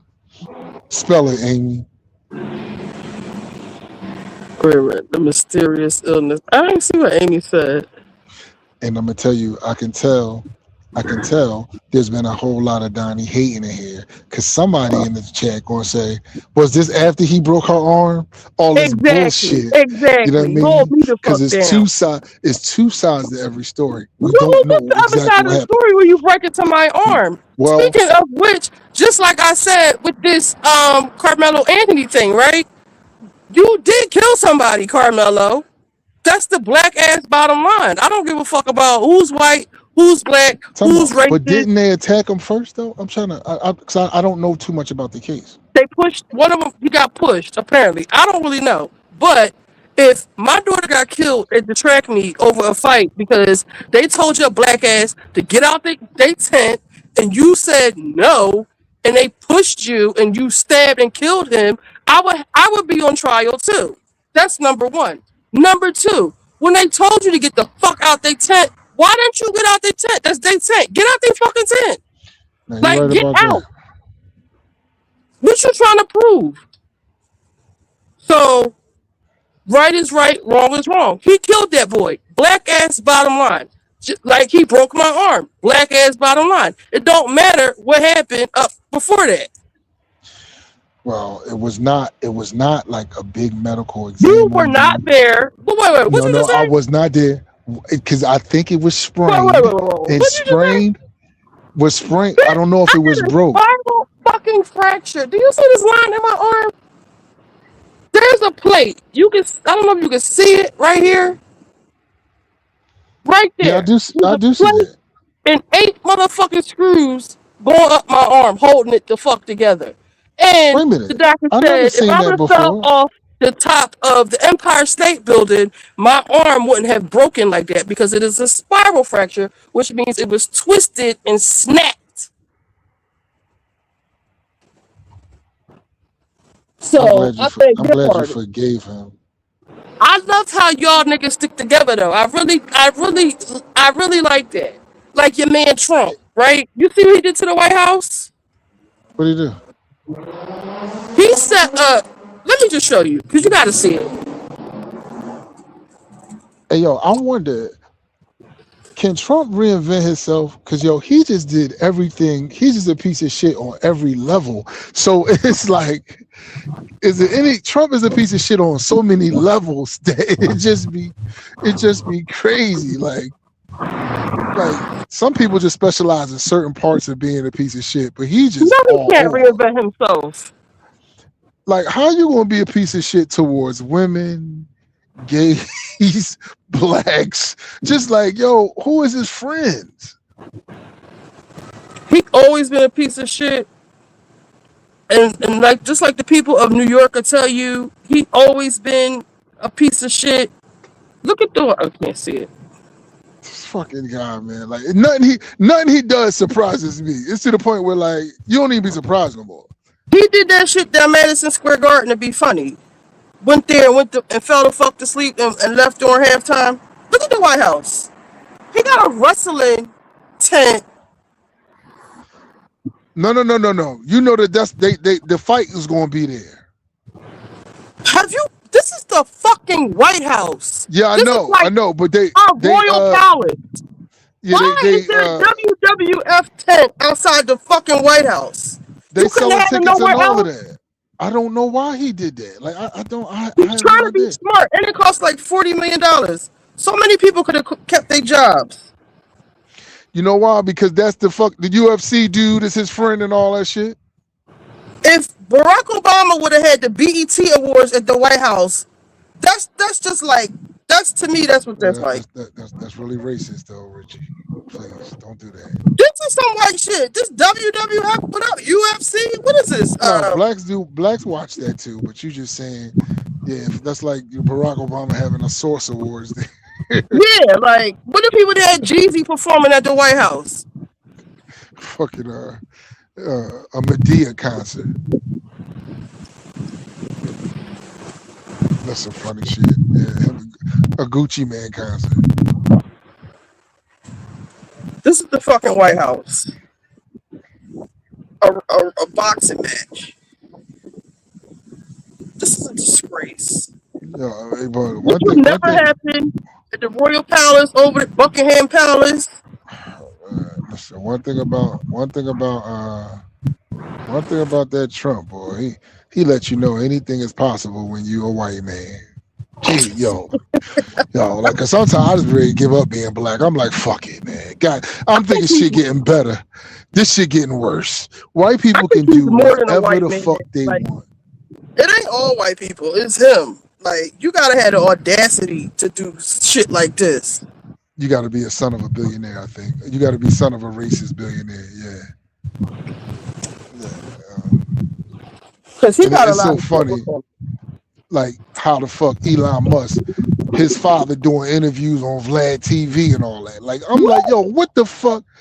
Why is Elon Musk's dad doing interviews on Vlad TV, the richest nigga on earth? Dad. You want to know why? Because somebody came up. No, those are not AI pictures. That's how the White House looks right now. And they said it's like the 7 plagues over there because there's a bug. First of all, it's going to rain tomorrow. And then they said it's a bug outbreak over there. The people are complaining about the bug. So the wrestlers got to fight in the heat, the rain, and, it should be flooding. And then it's, the locusts in the Bible and stuff.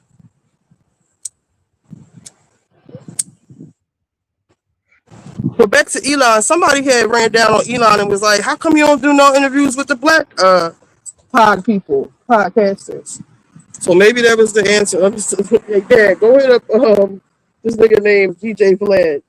DJ Vlad, is it Jew? Oh, well, there you go. Right. But see, they keep saying he's like a cop or an op. Both. Or operative. Yeah, both. My grandma moved to the Bronx in 83. Trump is. Yeah, I could have told y'all how he left Atlantic City. That this lady did a tour of the what is it called? National Hall, whatever the grounds are where the White House and the National Mall is, and it's so much like unfinished construction products and junk and trash and shit around. Let me see if I can pull it up. Who the fuck is that? I'm waiting. I'm messing with my plans, but I'm waiting to see if these guys come back. They probably in their fucking house rumbling, okay, getting that shit in because they was about to until they seen the people. Is that watch. a Section 8 joint they had or whatever? I don't know, but everybody who's always lived in their house was Section 8-ish, so I wouldn't be surprised. Yeah, because that house became ratchet. Remember all types of weird motherfuckers. Everybody that was there was like, It's like a section curse in there, right? Like a bad energy. Everybody that going there is crazy. Yup. Everybody. What's I looking at? Shit, you don't know who gonna be next door to you one day. When the Rodgers, they gotta do something with that house. The fuck? Hopefully they're white. Yo, you've been saying a lot of racist shit, yo. I'm Listen to over being yourself. politically correct. I don't want no niggas next to me. I don't Well, want. just say black people. They don't have to be niggas. I don't want no Chinese people. I don't want none of. I don't want a Airbnb. Hopefully it's a nice white No, it family. could be a black family. That's it. Yo, Yeah, I I'll be guess. saying, talking about the Rodgers, yo. What's the name, man? He beat by his own drum. Angel Husband, yo. He's different, man. This thing is mad abusive. Him? Yes, that nigga. Yo, man. Yo, I guess God just made me to get off the block. You hear the I glass? wouldn't even know how to talk to him. Like, yo, you hit it. I would have to come to him with a question. Yo, you hit her? Like, nigga, you weird ass, nut ass I forget who told me that. Somebody that lived next door to them or like 2 doors down. They was like, girl, you don't be hearing that in your backyard. Wait a minute, who lived next to them? Nobody now. It's vacant. Somebody was like, you don't be hearing them? I said, no. Yeah, because she was the breadwinner. And I had, how I feel about light skins. Yo, really, listen, man. Sometimes I'll be looking at him and be like, yo, it's a thin line between weird and playing for the other team. I'll be If like, you yo, grab what's up yourself with a this? bench, I don't think he played for the other team. He's a Jehovah's Witness. What the? Oh my God, yo, stop it. I didn't mean this. But this guy be working out. Girls, if you want your glutes to, well, look at that when Jamal's not here. Thank you. Richie, what's up with your dating life? You like, yo, you get on my fucking Here we nerves. go. Shit's Stay so out my shit. Because you was just defending Donnie. Fuck you. No, I'm saying like let's move on. Like, what's up? What's going on with Well, you? they said the soccer players in the city, they was like, you need to get on the apps, child. The soccer Yeah, our players. city is. Listen, right now our city is on fire. Yeah, It we big shit. And all the events are free too. Well, they're gonna be here for 39 days. Maybe I'll go next weekend. But it's not so hot today, so y'all want to see some world class flirting? I am back. My dear Angel, how are you? She works at a golf course and she rides around asking the guys if they need refreshments. Hello. Dressed like a slut. It's too damn expensive. Not dressed like a slut. Let me see. Oh, is it? Because you have the best. That short ass skirt. They not shorts. Where have you seen? Where have you seen this? I don't disagree. Never seen anything like that. I'm not even gonna come for the golf. I'm gonna come just to see you. I need you to come see me. Where are you at? She's being flirtatious. That's the problem, George. You need to Listen to what they say. Yeah. Can I ask you a serious question without being offensive? Yeah, sure, 100%. Have you ever made out with a white guy? I have. She has listen, like a soft femininity, flirty quality. Hold up. Here's a father talking. Yo, a nigga asks you that and you give him an answer, you a whore. You don't listen. He disrespected the shit out you. You can't answer that. Yeah, I've been with a white guy before. You can't talk to no man like that. You gotta shut that shit Next time, down. let me make sure to charge you, Yeah, how so I do can I- run up your tab. You can run my tab. He said I'm gonna run up your tab. Get away with just about anything with me. He said you can just about anything to me. Good, bad, or indifferent. It's there. So. Yeah, she flirting back. This guy. She get her money. She can make a lot of money on the golf course. Oh, okay. What are you? I'm trying to get into sales. I am Other super kind of confident, over cocky, and You offer her a job in case you can't hear. It's a lot of stuff Give me going on out here. No, she know that some of them niggas out there is millionaires. She know what it is. Yeah. And then the next thing I saw after this was this girl getting ready to go strip. I'm like, girl, you got it backwards. You need to be doing what she doing at the golf course. Mm-hmm. Yeah, specialize in your wholeness. You're right. How's she a hoe? She's not stripping. She's not doing anything but serving refreshments. And flirting to get more money. She gonna let one of them fuck. They flirt with her. This dumb bitch. Which one? Hold up. Let me see. You know what? Yo, when I is the reason you're pregnant. Hold up. Wait. I want you to hear this. I think she was responding to me in this question. I will part one. Listen to I asked this. my husband to marry me, and everybody keeps asking. What was the reason? I had a reason. What was the reason? What was the reason? Welcome to episode 4, part 1 of Rebuilding My Finances Wait, After we need Marriage. episode 1. Hold on. Episode 3. Up here we go. Do you ever wonder what happened to the women who proposed to their husbands? Well, I'm one of them. Welcome to episode 1 of Rebuilding My Life Without Burnout After Marriage. Now, I never got down on one knee with the ring, but I did text him and asked him to marry me. 7 days later, we were in Vegas. What I didn't know at the time was that I was walking straight into the most burnt out season of my life as the head of household. But before you run to the comments with red flags, hear me out. I was grieving the loss of my mom, 1 month pregnant with my second child, and in love. At the time, I was making more in a quarter than most make in a year. So I was the provider by a landslide. 2 kids under 5, long work days, stress, weight gain, depression, completely burned out. I was building a successful business while quietly falling apart. I was fed up and I took a sabbatical, and with the anticipated support of my husband, intentionally reduced my income to about $10,000 a month so I could recover. The expenses of a family of 4 exceeded my adjusted income after using my savings.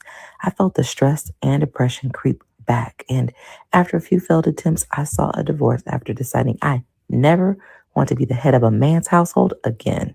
So here I am, rebuilding my finances back to $50,000 a month from the ground up. I averaged $50,000 a month before I burned out, and here's how. Welcome to episode 2 of Rebuilding My Finances After Marriage. I'm Sydney, 36, mom of 2, and I'm a former tech founder, independent government contractor, and entrepreneur.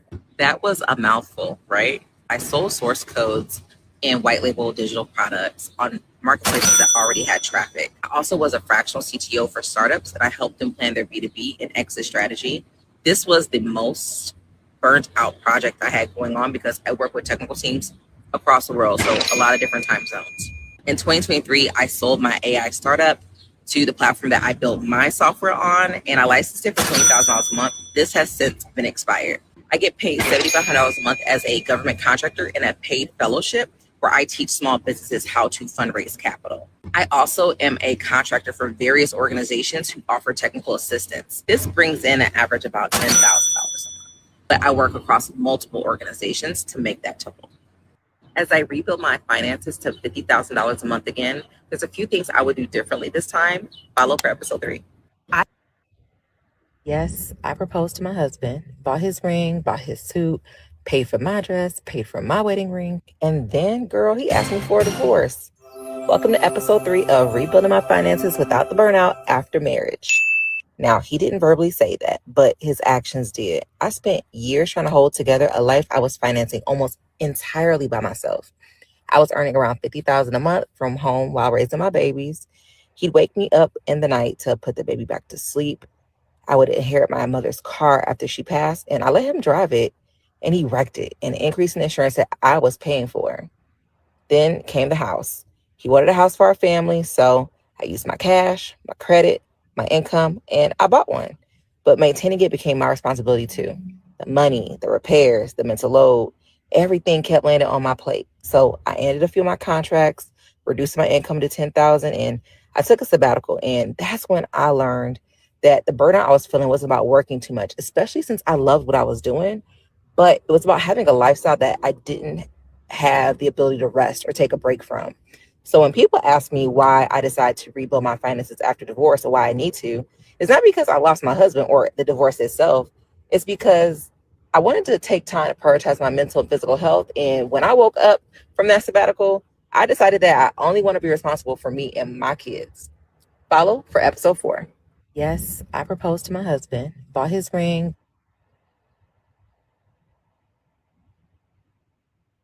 I asked my husband to marry me, and everybody keeps asking. What was the reason? What was the reason? What was the reason?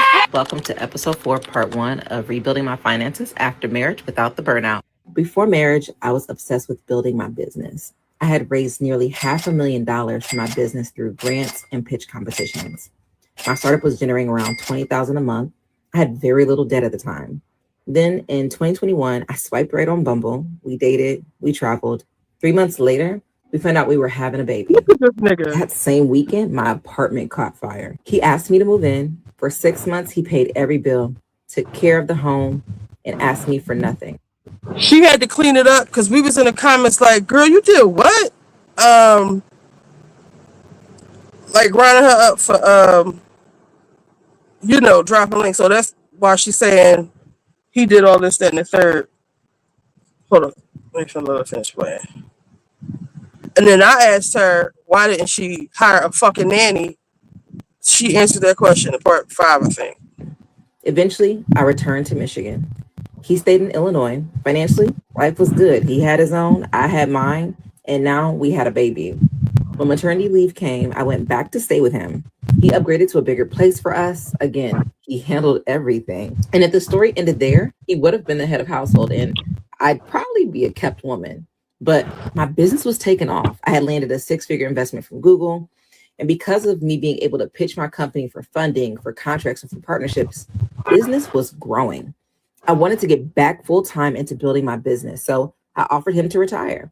He quit his job, moved out his place, moved in with me, and became a stay-at-home dad. I was out building my dreams for our family. However, being a stay-at-home dad wasn't his, even with a nanny.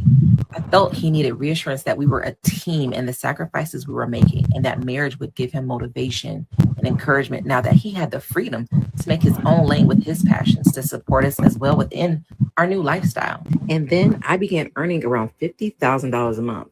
And that's when the red flags started showing up. Stick around for episode 5, part 2. Amy, I thought I added you to the Retired my boyfriend. Look how ugly he is.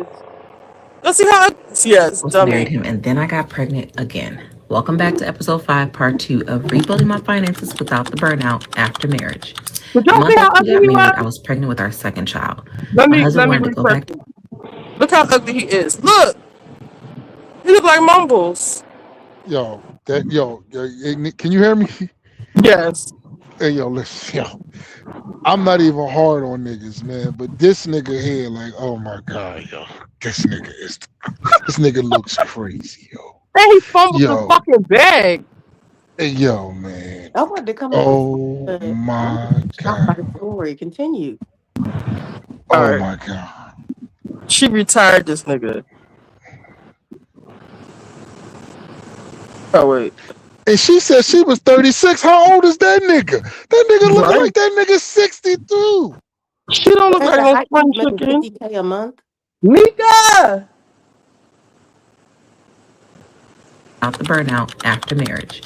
A month after we got married, I was pregnant with our second child. My husband wanted to go back to work, but jobs were limited where we lived after the pandemic. So when he finally got an opportunity in Illinois, we packed up and moved. He landed a retail manager job. Pay wasn't enough, but he was happy. And thankfully, then I was making close to $50,000 a month. I had a licensing deal for my AI software worth $20,000 a month.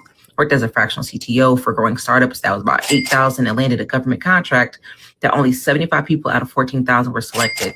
I did all this from home, and I was with a 1-year-old and a newborn. And because I didn't work the traditional 9 to 5, I was expected to still get up with the kids every night. I would have to wait 45 minutes when he'd get home for his bathroom break before I could even go take my own shower. Postpartum depression and exhaustion was kicking my ass. Clients and contractors emailing me at 6 a.m. for a response to an email they sent less than 24 hours ago. With my son on my lap and my newborn on my tit every other hour. I love motherhood, but I was hating how I wasn't able to show up as my best to my clients and contracted developers who expected the same excellence I had before I became a mom. Working to keep my kids and husband comfortable without any relief, gratitude, or even a date night, but once every 4 months, was making me unhappy and uncomfortable. Once I bought a house, the responsibilities on my plate and the expenses just continue to pile up. For me, even though I was the main provider, I desired my husband's protection over my finances and the investments I made. But because I didn't work traditional 9 to 5 and had the disposable income, that wasn't a consideration for me. Reducing my income to $10,000 a month with my most minimal contract so I can rest, reflect, have therapy, and wean off the Zoloft was what I needed. However, I love working. I love working with businesses and women who want to pursue their passions and be paid well for it. So as I rebuild my finances back to where they were, I'm doing it differently this time. More boundaries, more support, less burnout, because success means very little if you're too exhausted to enjoy it. I retired my boyfriend, proposed, married him, and then I got pregnant again. Welcome back to episode 5, part 2 of Rebuilding My Finances Without the Burnout After Marriage. A month. Being qualified is the reason you're probably still. Being qualified is the reason you're probably still. I got a few things to say, right? Let's just take 50,000. Let's just say 40,000 a month, right? With her, like she talking, but certain shit don't make sense. Do y'all don't feel that? What doesn't make sense? Okay, so she makes 40,000 a year, right? Now, excuse me, I'm sorry, a month, right? 40,000 a month. There, with that type of money, Nita, I heard you mention like a nanny or the people that come in and clean. That shit is cheap.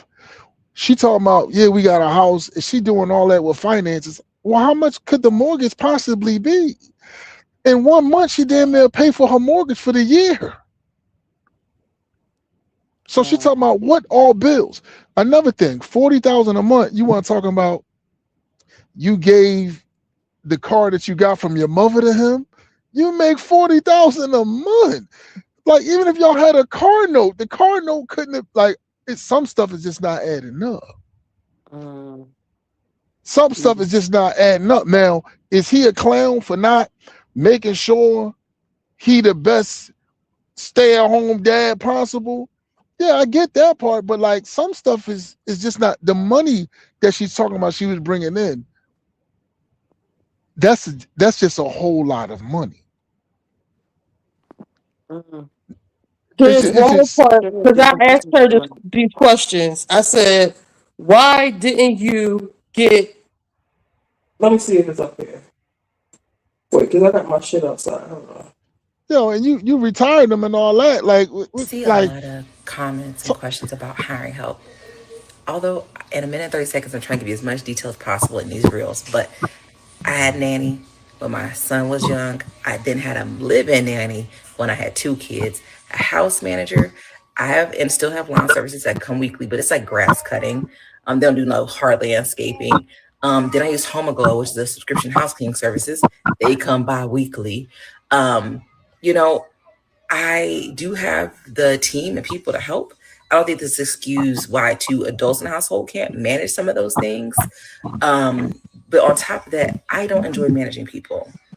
So I think it's always been off and on and how they fluctuated through my life because I am just not a manager of people. When I even do contract work, I try to do subcontracting. I don't like to manage people. All my businesses, I could do all the roles myself. If I need help, I would outsource. But truly, I don't like to manage other people.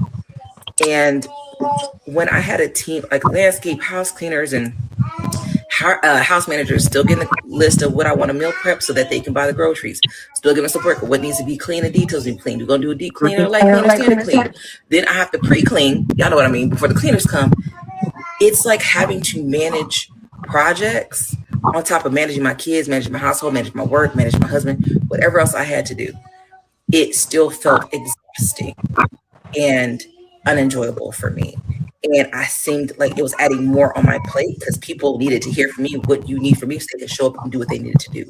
It helped them labor, but the mental exhaustion never went away. I see a lot of comments and questions about hiring. That still doesn't make sense. No, some stuff don't make sense, but the dude, now one thing for sure, 2 for certain, he is definitely a lame. So we're not taking enough of him. He's a lame that to me, he's kind of a lame. first of all, you ain't just gonna retire me. But okay, even if you did, somehow I would have found a way to still be A man. a man. That's that. There you go. Nothing else but a man. But then when you zoomed in, you ain't even zoom in on him. When you showed me what he looked like, I'm like, oh man. That was a hard picture. I don't know if they got him at the wrong angle. Neat. That nigga. Maybe. But you know what? No, I don't give a fuck what angle that was. That was terrible. That look, and she talking about something. They went out once every 4 months. Well, making $50,000 a month. What the fuck? Like, It seemed like she was on call. She couldn't really. talking about he ain't taking out. Where the fuck is he taking it to? Every night we gotta go to Steak 48, nee. That's a regular night. But she said that she was on, like, basically she had a bunch of clients that she had to answer to. And sometimes she would have emails sitting in there at 6 a.m. in the morning for not even a full day. So she would always be basically at work. And then on top of that, he went and got a job once the second baby came. So he was out of the house, and then he became less helpful because it's like, I'm getting off work, I'm tired. Her job was more like, because she's an entrepreneur and she had all these like sub businesses, it put her in a position where at home during the day, she's taking care of the kids. She does have a nanny, but it seems like she was doing more even with the nanny there. And then he would come home and he wasn't helpful at all. Whereas before, when she had the child, the first child, he stayed home. It's just that he got depressed because he wanted to do something. And she said she felt like making that $50K a month would give him more of an open window to explore. But what Yeah, he I'd have did was started. just went back to A work. rap career. Oh, look at you. Amy, you always making excuses for these raggy ass fucking niggas. Like he was No, not that nigga. holding No, down. he's a piece of shit. This Yes. one here, No, I I'm just can't rap saying, for him. but I want to see what rap her for him so logic bad. was. I see what her logic was, but once he got when she got the second baby, he went to work because he was tired of being a stay-at-home Nita, dad. send And he that girl my completely picture, went Nita. like See if I can left. get with her, Nita, please. You said Yeah, what? No, reach it out just to seemed like he didn't want to help her after the baby. No, he But said he got send a that girl job. my picture. Yeah, send her Oh my pictures, Nita. yeah. Yeah, because we're gonna get a deep connection for y'all start talking shit, and me and her is gonna be together. I think she does. I'll She raise said the she shit made a out them mistake by kids. asking the dude to marry her. I'll marry her tomorrow. I'll raise the shit out them fucking kids. But the $50K a month is not making sense because, like, If you mismanage it, you don't know what kind of house she bought. yeah, What I'll say car she that. Was her had. house worth millions? That's a She said question. she Fuck had no. nannies. Did they live in They don't make that Chicago? She had much. a living nanny too. And He she ain't said no the Yeah, telling on the what he was, blow. and ain't no telling what he was spending money on. That You know, part. you seen Todd that nigga's a how piece of Todd was shit. doing candy money. You know, He's a opening piece of businesses shit. left and right. Let me tell you something. You got 2 motherfucking kids. You don't need no living motherfucking nanny. Now cut it the fuck out. They He's a got the piece of living nanny shit. after he went back to work. You What keep was he saying doing? that. He didn't have to. He could have started his own business. Actually, didn't he want would to have stay probably home they with them probably kids. they probably would have made more money with him staying home. Yeah. She said Man, that. listen. Basically, when he Y'all, went back to work, he people was been calling happy, me a but real bitch. They'd have called me a real bitch. You know why? I'd have took a culinary. What's that when you learn how to cook? Is a culinary class? Culinary. Culinary, whatever the fuck it is. I'd have took that so I can cook for my fucking family. I'd have Yo, been a this chef in nigga the right fucking here, house. he be cheating on this lady right here. And she love it. I think she got her body done because she always got to lay on her side. Oh, she I talk wonder. shit. When he be talking, I love how he be talking. Yo, play some of his shit, Nita. Where he be like, "You ain't fucking," or some shit like, yo, he be talking crazy. was she still with him? No, I think they finally broke up. They I'm did. about a Man. nigga This old. tricky. Did they? Fuck niggas get This on a was a nigga week nerve ago. trying to tell a nigga how to spend their money. Nigga, go eat a. Wait, let me find one of the Yeah, bad they ones. still together? Because I saw That was something a week months ago. ago. They be lying when they be acting like they breaking up. He said he ain't never going no fucking where. Oh God. Yo, cause she be like, I don't want that dick. You giving it to everybody else, and then you want to come in here and put that dick in my mouth. Yo, I'll be like, damn, bitch. Yo, that shit be talking crazy. You gotta hear. Ain't nobody sucking that. He be like, yes, the fuck you is sucking. Yo, he makes me laugh though. So Country ass disrespectful, nigga. and she love it. He's a disrespectful motherfucker. Yo. I think And the one mind you, song can he you took the imagine what he money and say threw on off the floor, camera? He said he gonna pick it up. Exactly. He was taking money and act like he could spend it like money in the thing, and he was throwing it in the air. She said, "Don't worry, he gonna pick it up." I started My laughing. Wi-Fi is kind of slow out here. I'm trying to find her laid up in the bed. Let's see. Husband said women go out and look good looking for help. Husband said, When he be talking behind it, he be talking that shit. He be saying all this crazy shit. all right, let's see. They in the bed right here. Good morning. Guess who? No, he not talking though. Get the one where you talking. She must have said they was Niggas in the motherfucking fake pages running around here talking all that gangster shit. I'm gonna tell you what they need to do for y'all, cause y'all old ladies and y'all wives don't know what y'all doing. You niggas be going in the bathroom, typing on the phone. She don't know you living a double life. You living an internet double life. All you do is run in the bathroom and like that nigga lie. You pussy nigga, fuck nigga, then try to talk to it. They don't know y'all living like that. They don't know they every time. I'm tired of you poor ass niggas always thinking y'all run the yard. Real niggas run the yard, man. What the fuck are you talking about? Yeah. I gotta laying find in the bed, dick between cheeks, just relaxing, just comfortable. What the? That's what real niggas do, man. Finna get me some breakfast. While you poor ass niggas just don't know what to do with your life. Sick of you poor ass niggas always over here just want to type messages. Yeah. Y'all ain't never, okay, real niggas for the win. That's what I'm talking about. We got to do something about these poor ass niggas. But goddamn, eat up pussy for you? What the fuck I'm gonna eat up pussy for you for? I'm gonna eat it for my pleasure. I ain't gonna eat no pussy and think about no another nigga. Nigga, you better get on up out here, man. Listen here, man. I understand if you ain't never ate no. See, I got Cardi P. I got Cardi P in the bed with me. You not feel Cardi me? P. I'm over here dealing with Cardi P, man. You Yo, niggas be I'm hating out, y'all. in the bed. Why? I got some shit to do. Watch this dumbass game. Oh yeah, the game. Who's winning? Yes. I like her hair though. It's always done. Yeah. Ain't really nothing too much going on. I guess the videos might be old when they be laying in the bed. They said she was real happy when he bought Need her a some money, platter. y'all. If y'all Destiny needs some money, that's what I can't understand. Y'all want everybody to be tricks, but ain't nobody hoes. Everybody tricks, but it ain't no hoes. Any kind of. I like how you be talking, yo. Of course you do. Oh, hey, Definitely a nigga. hoe. If you take that money, you are what you are. Me and my wife married.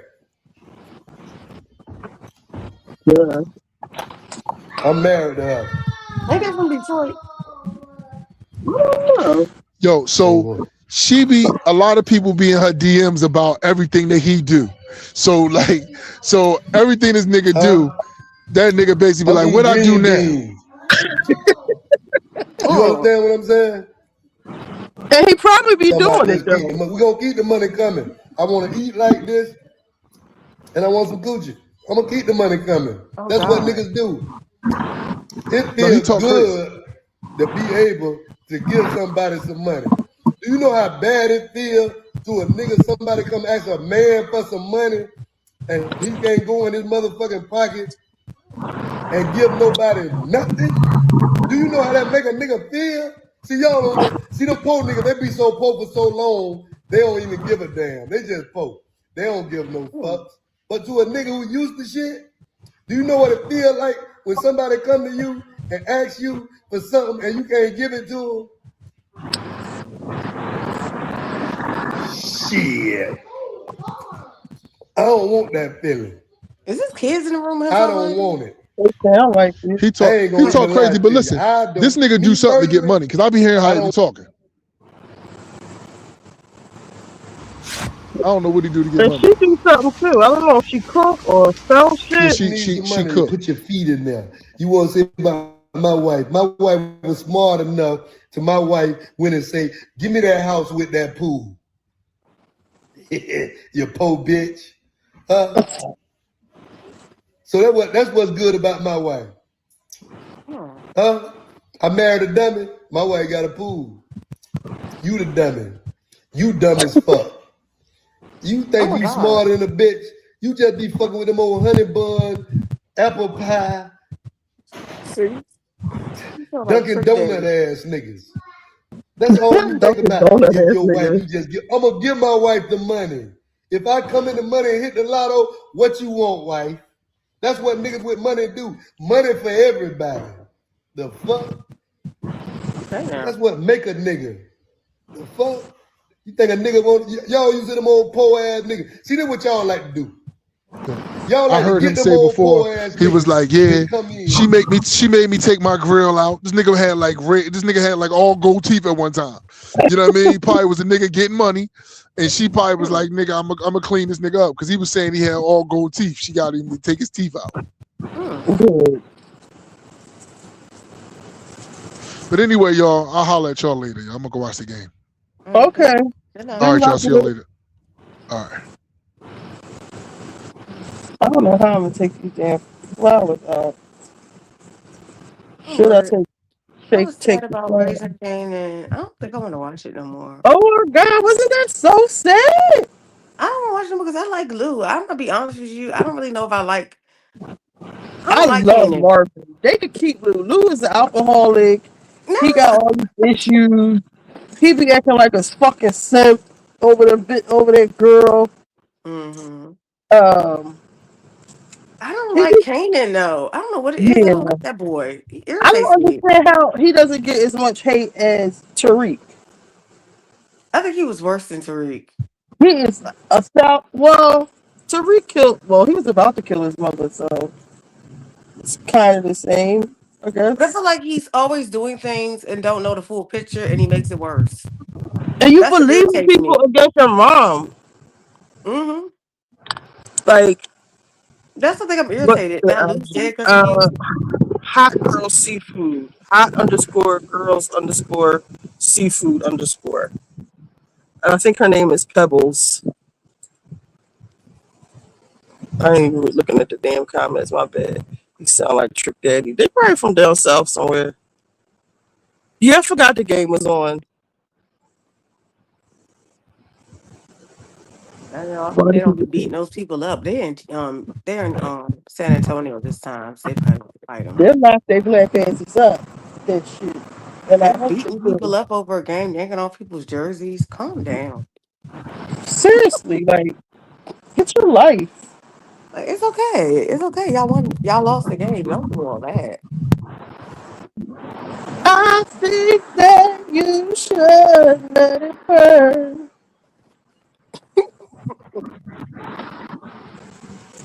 Fucking shit up.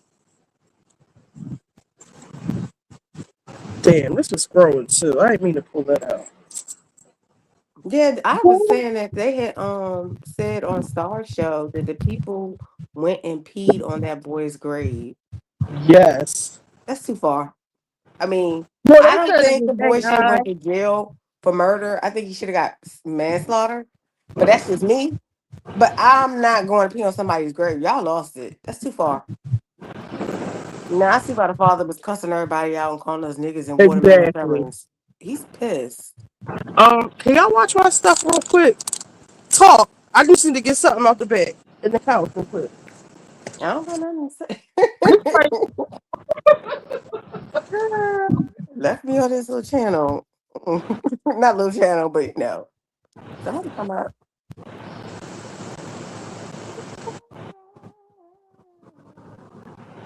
Lisa and the crew. Lisa and Lightning. Gina.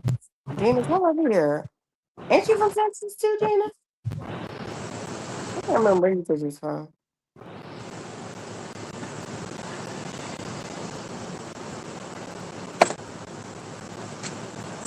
I don't want to be in nobody else talking All right, I'm back. Okay. I got the computer, the phone, everything. Yeah, that was sad that Lou. He didn't get but like 60 seconds. I was like, what? But you know, this is the final season, so everybody probably gonna die. And I I hope they don't think kill Marvin. If they kill Marvin, I'm done. I'm not watching no more. when you gotta, I was thinking about doing a power rewatch because I need to know is, let's see, let's look it up. Let's We look up know our own. Juke and Kanan survived because they were in power. And we also know Breeze is somebody that the boys knew. Not the boys, but Ghost and Tommy worked for, right? Didn't he work for Breeze? They worked for Breeze? Who was Breeze? The dude that just came in this season with Snap, Crackle, and Pop, whatever their names is. Snaps and Pop. Snap and Pop. Is that their names?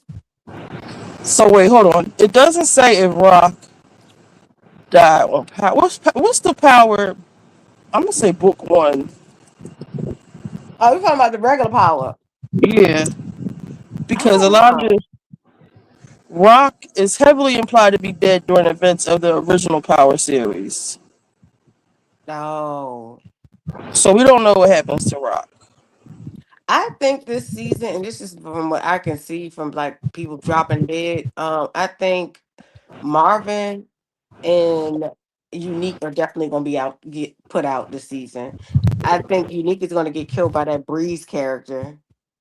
I think we're going to be introduced to the young Tommy and the young Ghost this season. So they're going to 21-year-old be dies. Oh, you can't Who? see the. You said who? It says 21-year-old dies after workers forget to attach safety rope and push her 40. It's not funny.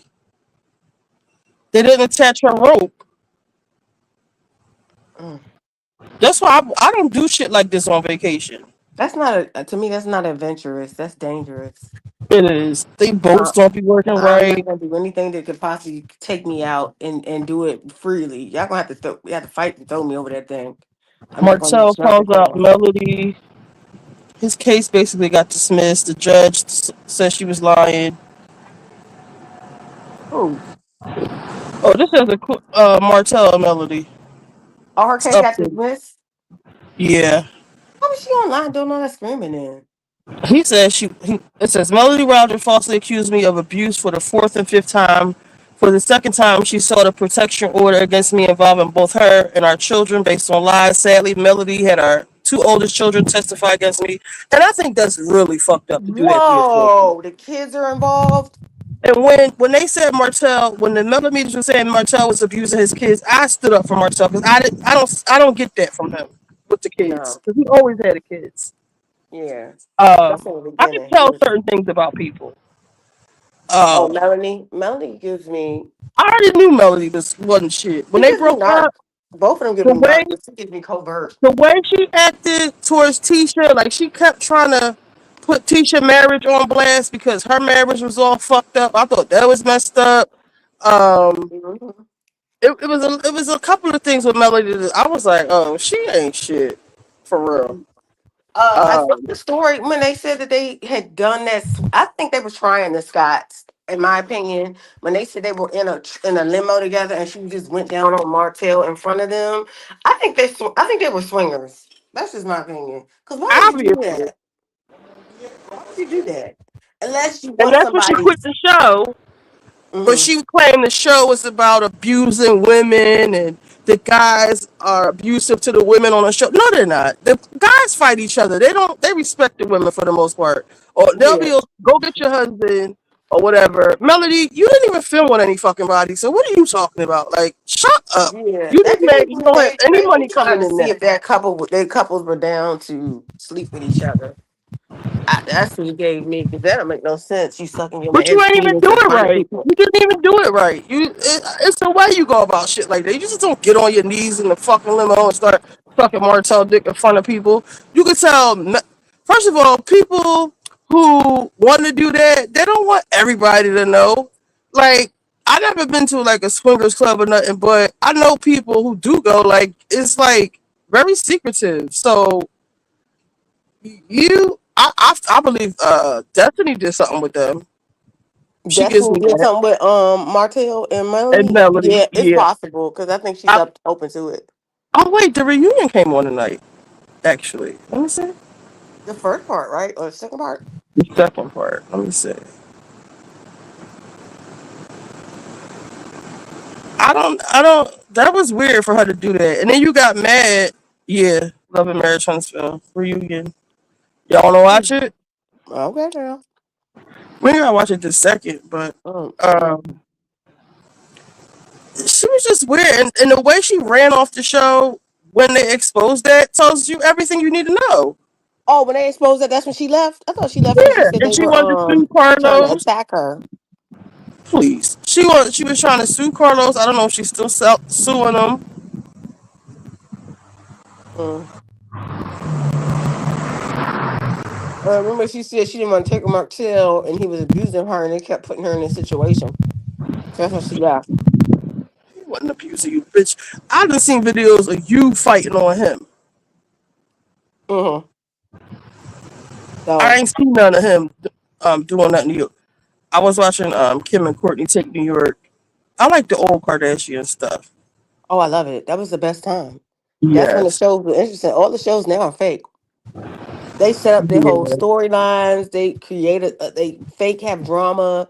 The stuff in the beginning was actually real stuff. Like when Scott was getting drunk and being a mess. Right. Oh, that was good TV. When Courtney smacked Scott in the face when he got Chloe smacked Scott in the face when he got Courtney pregnant. That was real. That was real TV right there. She said, my sister was trying to get away from you and you got her pregnant. And he was like, get out of here, Chloe. And she said, wham, smacked her in Remember the when face. Courtney smacked Jonathan? He was like, "You're up Kim's ass." Wait, because he just posted that actually.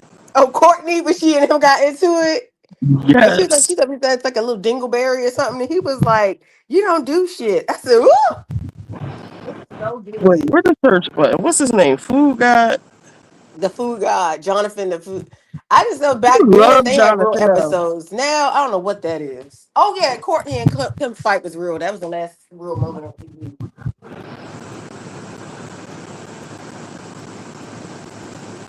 Yeah. Look, he put it right on the part where she smacked him too. I am the best effing motivator. Look at this. You're supposed to work also.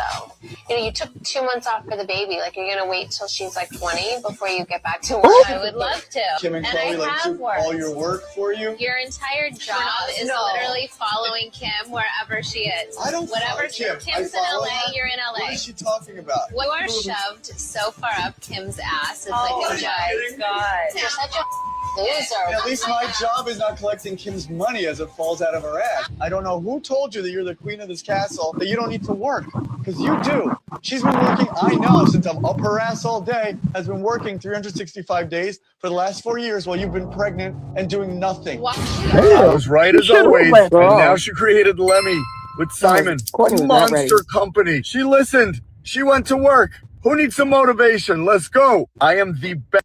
He's taking credit for her gummy vitamin business. Oh, okay. The nerve. Yes. She was like, She I put don't the shit out of know. him. I will say that fight they had, that was real. Yeah.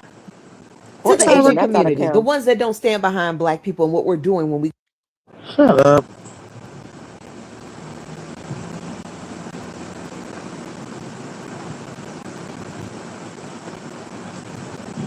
FIFA. Who is he? Confusing folks. Wheeler down. Uh-oh. Look leaked audio of DJ Booth claiming he previously had to perform CPR on Wendy Williams and bring her back to life. Said he hasn't heard from Wendy. Williams show because she was sick, illy sick, and tried to herself, my nigga. Do you hear what I'm telling you? So I want you to understand it. I did CPR on her and brought the bitch back to life. Put her in my car, took her to the hospital, never heard from Wendy or the company. I guess he's talking because his money ran They out. said I seen too much, my nigga.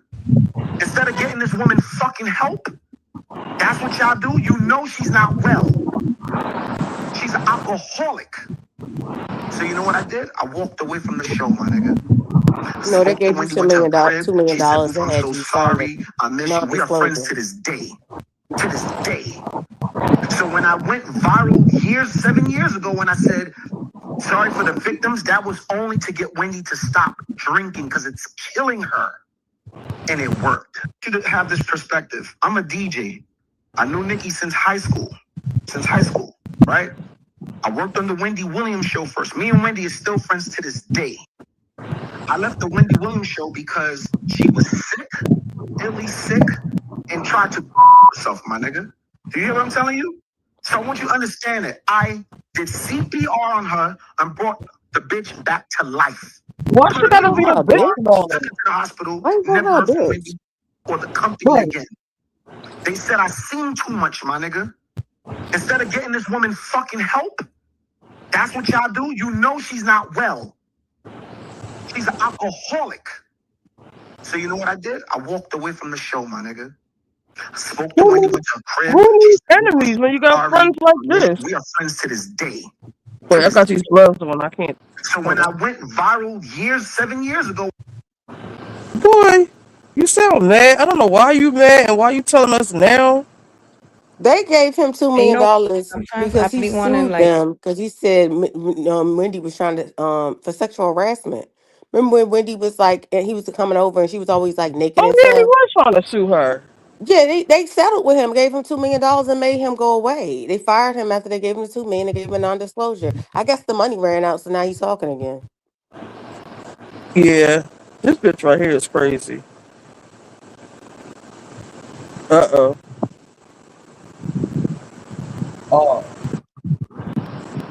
But I was always wrong about that kid.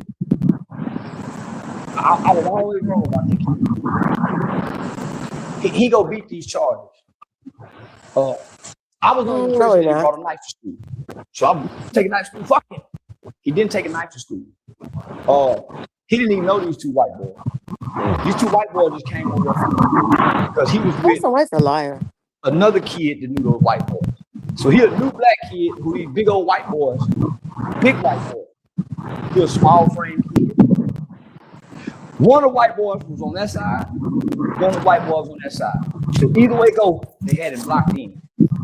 And these some big white boys. These are some big, violent, aggressive white boys who got guns. And not only that, the one he killed whooped their daddy. See, the daddy coming into the picture playing like he been around. The dad ain't been around. We would think the black dad ain't around. The white dad ain't around. The mother don't even identify the daddy as the husband. So he must have been an abusive father. He ain't even been in their life. So he just coming in the life. His sons are bullies. They bullying on the kid. They no, because he's black. Get him up under the chin. Man, y'all He's the one that started that rumor that they was getting. He got and they got a jumped. reputation He of beating up lying. people. The one he had to stab, he broke his daddy's ligaments. Big old strong cracker. He should have killed both of them. Damn. He should have killed both of them Pepperwoods. With a that's minding his mother business. What the hell was that? Justice was served when he killed that cracker. Self-defense. Anybody can go see the video. Why do you think the media outlets ain't promoting to go see this video? You can go up to the school and see it. If you go up to the school and see it, we all to see this kid will be found not guilty. I usually don't agree with Charleston White on most of his takes because he always spewing out ignorant shit. But one thing I do know, most of the time he stand by his truths. Meaning, if you're wrong, he's going to let you know that you're wrong. And he's not going to sugarcoat it and tell you otherwise. That's why it led me to... Charleston White's a liar. I went to that transcript and I did some fact checking. A lot of stuff that Charleston White said it was like fabricated and it wasn't vetted or verified. I still feel how I feel about the case about him. I feel like it was manslaughter, but like that whole stuff about him being jumped, that wasn't verified.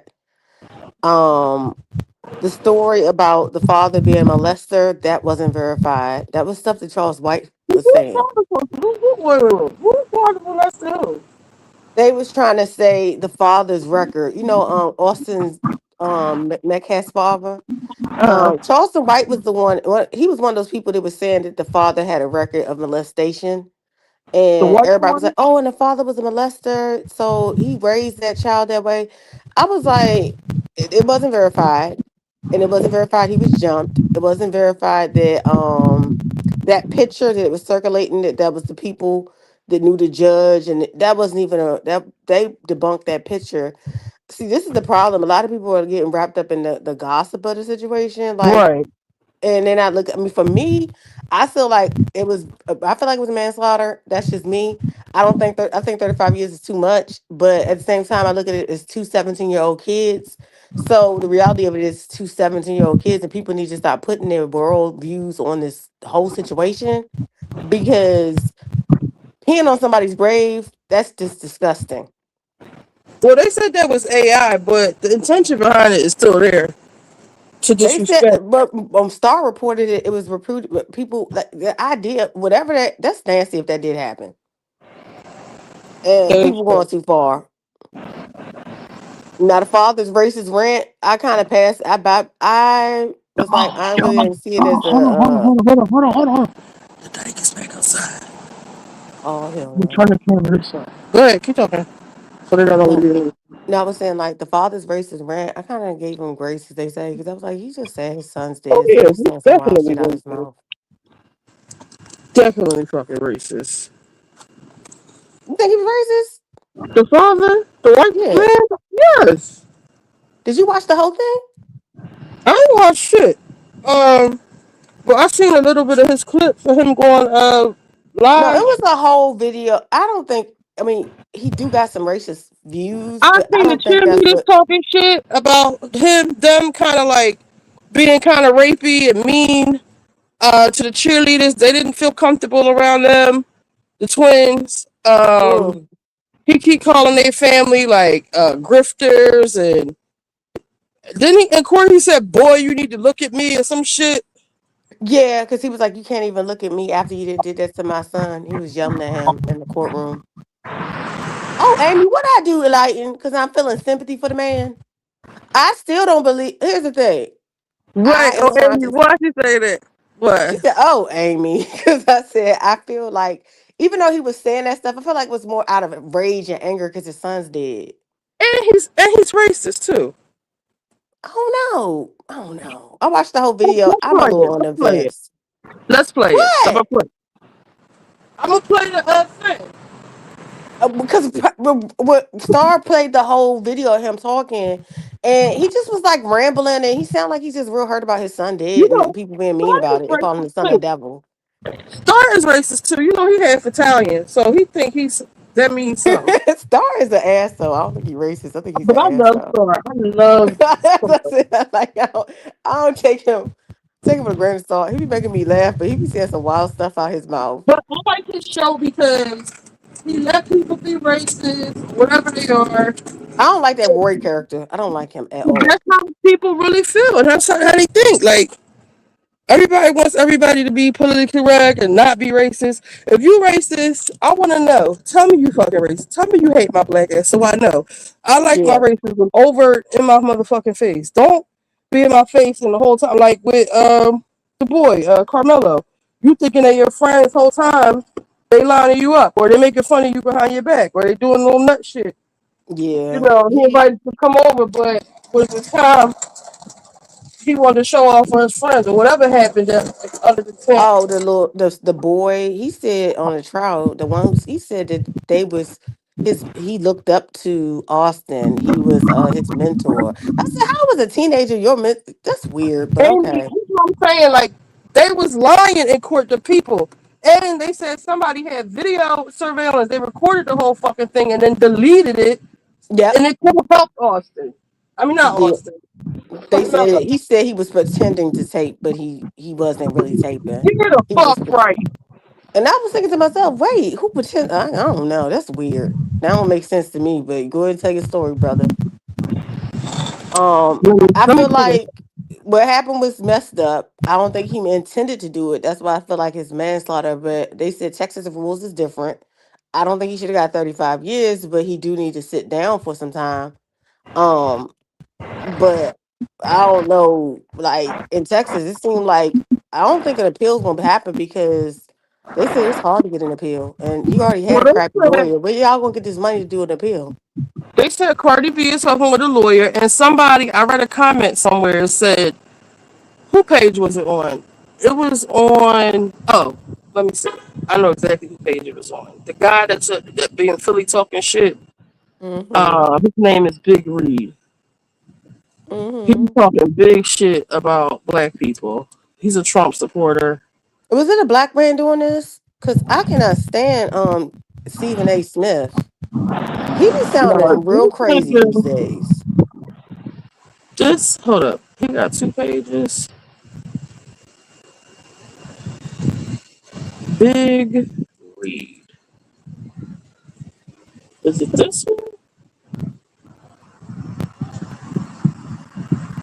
Like, he be I saying just feel shit like like, it was oh, a you can't failure say of it. that school because, in my opinion, there should have been an adult under that tent because children cannot manage other children. I'm not gonna call They're them 17 kids. to 18 years old. I don't gotta listen to you when I know that you have a boss. That's how that They're boy was not acting. preschoolers. They don't need constant supervision. No, but I'm saying like when it comes to something like that, if I feel like a person is not safe, because they said when he first came under the tent, a lot of the people testified that he came in with like an arrogance and he was like mad dogging and talking mess. And he was agitating the group, and this is why they said Austin said you need to leave. This is their like it was different stories that kind of lined up that story. Like he came in, he was had an attitude, and then he started telling people, "Put me out, put me out." If I see something like that, because this person is treating you like you ain't nobody, and I feel like when you're teenagers, nobody's gonna tell me what to do when you got a boss, especially when we're in high school. I would listen to an adult, but if somebody makes me feel like I'm being told what to do and it's somebody I don't think is like have the right to do that, I'm gonna be like, "No, I'm not listening to you." Now, for me, because I am a sucker MC, if they had surrounded me, I probably would have ran about that tent. But that's just me. Cause I don't want to get hit. He seemed like he's the type that was like, I'm ready to fight from like I'm a stand on mine. I don't understand as to why nobody got an The other adult. thing I was watching Star the other night, and he was like, it seemed like Carmelo got a little bit of bitch in him, and I saw a video of him, like, you know how the niggas be making trap music and they got all the guns and the money phones, Yeah, yeah. like, so he was a little you know, He was into that, like trying to be yeah, thuggy. Cause that's yeah. what the testimony they said that the people who testified, a lot of them was like he came in intent off some rah rah. And And guess what? I'm inclined to believe that only because I'ma keep saying when my daughter ran track, okay, each team got their own tent, their own setup, their own waters, their own whatever in the tent. And so you come in the opposing team's tent, they tell you get the fuck out, and you say no. So they push you to get out, and you stab him. They might have called you a couple niggas, whatever. But your response was to stab him. You killed that boy at a high school track meet. I don't give a fuck about nobody race. I don't give a fuck about nothing else. The pure D facts are you went under their tent. They told you to leave. You said no. A fight ensued, and the boy got stabbed. Whether you meant to kill him or not, to me, I guess that's the difference between murder one and murder two, or manslaughter, or negligent homicide, or whatever, depending on what kind of fucking lawyer you got. But now, in my opinion, they should be able to get an appeal just based off of the fact that the judge and the father and somebody's lawyer, maybe the prosecutor, are all friends. They were in a picture together. So They said that picture was fake. he should recuse himself. If whether it is or if it isn't. There's some other strange things too that should be grounds for an appeal.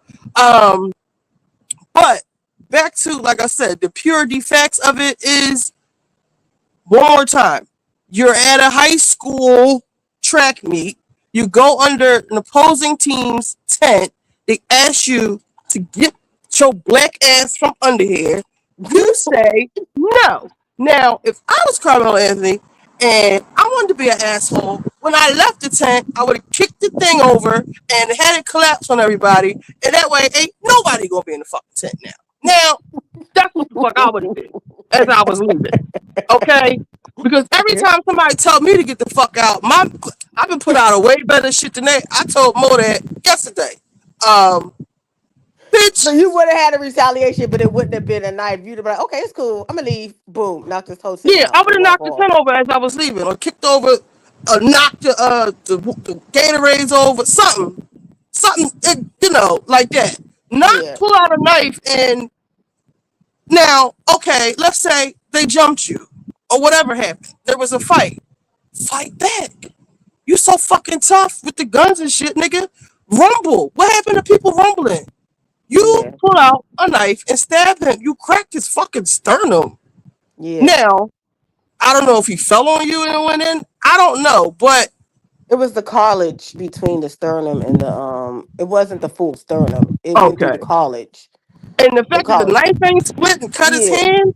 No, he cut his hand, but the way it went went through the cartilage of the sternum, and it went and hit the right ventricle. So it really was a happenstance hit, because I don't think he had that much precision in him. I don't think anybody that's young would know exactly where to hit the person. But in my opinion, I feel like it was, to me, what I heard. If we're not going to say, I don't believe it's full self-defense, because they were man dogging each other. So in my opinion, I feel like it was manslaughter. What I'm saying is, fuck all that. Okay, he killed the boy at the high school track meet. Yeah. Why do you have a knife? First of all, you have the knife on you. When you're running track, you only supposed to have your track shit on. He got it out his bag. Because he so had you his had bag enough with him. time to do that, but not leave or run away. That's why I knew it wasn't just about. Because I know when I was like that age, if somebody told me, "Ooh, I saw a person that I felt was a peer," I'm not going to listen to you, especially if you say get out. Like if you're telling me, "Hey, you're not supposed to be in here. You need to leave." Well, then like, you okay, need but to if be, I feel like somebody you need to smack you. disrespecting me, You need to get smacked too, because if we told you to get out of our this team, is me, and I'm sorry, this is my thing. if you in our tent and we tell you to get the fuck out, why are you not getting out? This is like this is my house. It's a battle of ego. If you were in my house, if you came in my house and I told you to leave and you didn't, I have the right to kill you. No, I'm saying for me, when I was younger, I felt that way. But I would be honest with you, me back then, if I felt like I was gonna get jumped, but do we understand that if that was a house and he came in and they told him to get out and he didn't, they could kill him. They could have, and that's what essentially what happened. It escalated because they were going back and forth. In my opinion, like I know myself back then when I was a kid, if somebody did something like that, I'd probably be like, "No, I ain't gonna leave. I ain't gotta go nowhere because it's raining, right?" But if they would have started to corner me like they said that happened, I would have left. And where's his team tent? They ain't have one. All right, well, I mean, it was a poor black school. It seems like that's what I got from it. When they told him to leave, he should have left. He didn't. He wanted to fight, and that's what happened. End of story. That's just, to me, the black ass bottom line. Now, all the semantics afterwards, y'all can fight about that, but you did take somebody's life. Now, the father being a piece of shit, them being racist, all that. That don't have nothing to do with that. It really doesn't matter. doesn't The event, matter. the But this event is on the happened the heels of way this it Chinese happened. man of getting off of of killing that black boy, and everybody's mad about that, and they feel like they got one, so we want one. But No, they y'all should want have him been. to. A lot of black people are fighting for him to be properly charged. A lot of people feel like the murder one is too much. It's too much to compound Well, the murder a lot of one. people feel like it was self defense, so they wanted him to I get off. don't. I think it was manslaughter based off of what I heard. Yeah. Well, Because I I feel don't know like the once they told specific. you, once they surrounded you, and you decided to quote unquote defend yourself. But and I feel like when it's to me when it's self defense is if you're running and they're chasing you and then you do it. You lined yourself up ready to fight. You didn't mean to kill him. You wanted to hurt him, but you did kill him. So that to me is manslaughter. When you line yourself up, like now it's one thing if he was But why running and would they you even chased him want to down. stab him at the track meet? Like, why would you I want to don't know. You have to stab him? ask him Like, what he was thinking. Why you pull out a knife to a gunfight as the wife to a like it was never I think he looked at the size of the boys and he wanted to get one of them up off of him, but I don't think he's a trained knife well, person he could have because left to get that them off part. of him. He But could have he just wanted fucking to left. fight. That's the reality what a lot of people are saying that he didn't want to fight. I feel like he wanted to fight because you lined He, yourself up to fight. To he me, it's wanted self to defense if fight. you're running and then a person comes and chase you down and then you stab them to get them off you.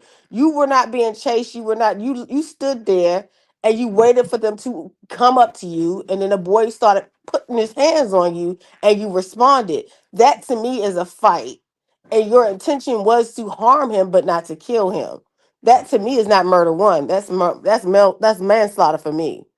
But the boy is dead. Did you mean to do it? Probably not, but you did it. He's dead. That's how I look at it. But like murder one to me is like you had to wake up that morning. You said, I'm put this knife in What my was I bag. going on I'm gonna this go man to that page damn for? huh? What was I going on this man page for? Because he said something about I don't what know. was I saying that he said about Carmelo? Was he saying something good about him or bad? I don't remember what we were talking I about never before saw we the got gun into it. pictures. Could you show me the gun pictures of Carmelo dancing with the gang music? Because that's something they didn't show. Well, I just seen the I just saw like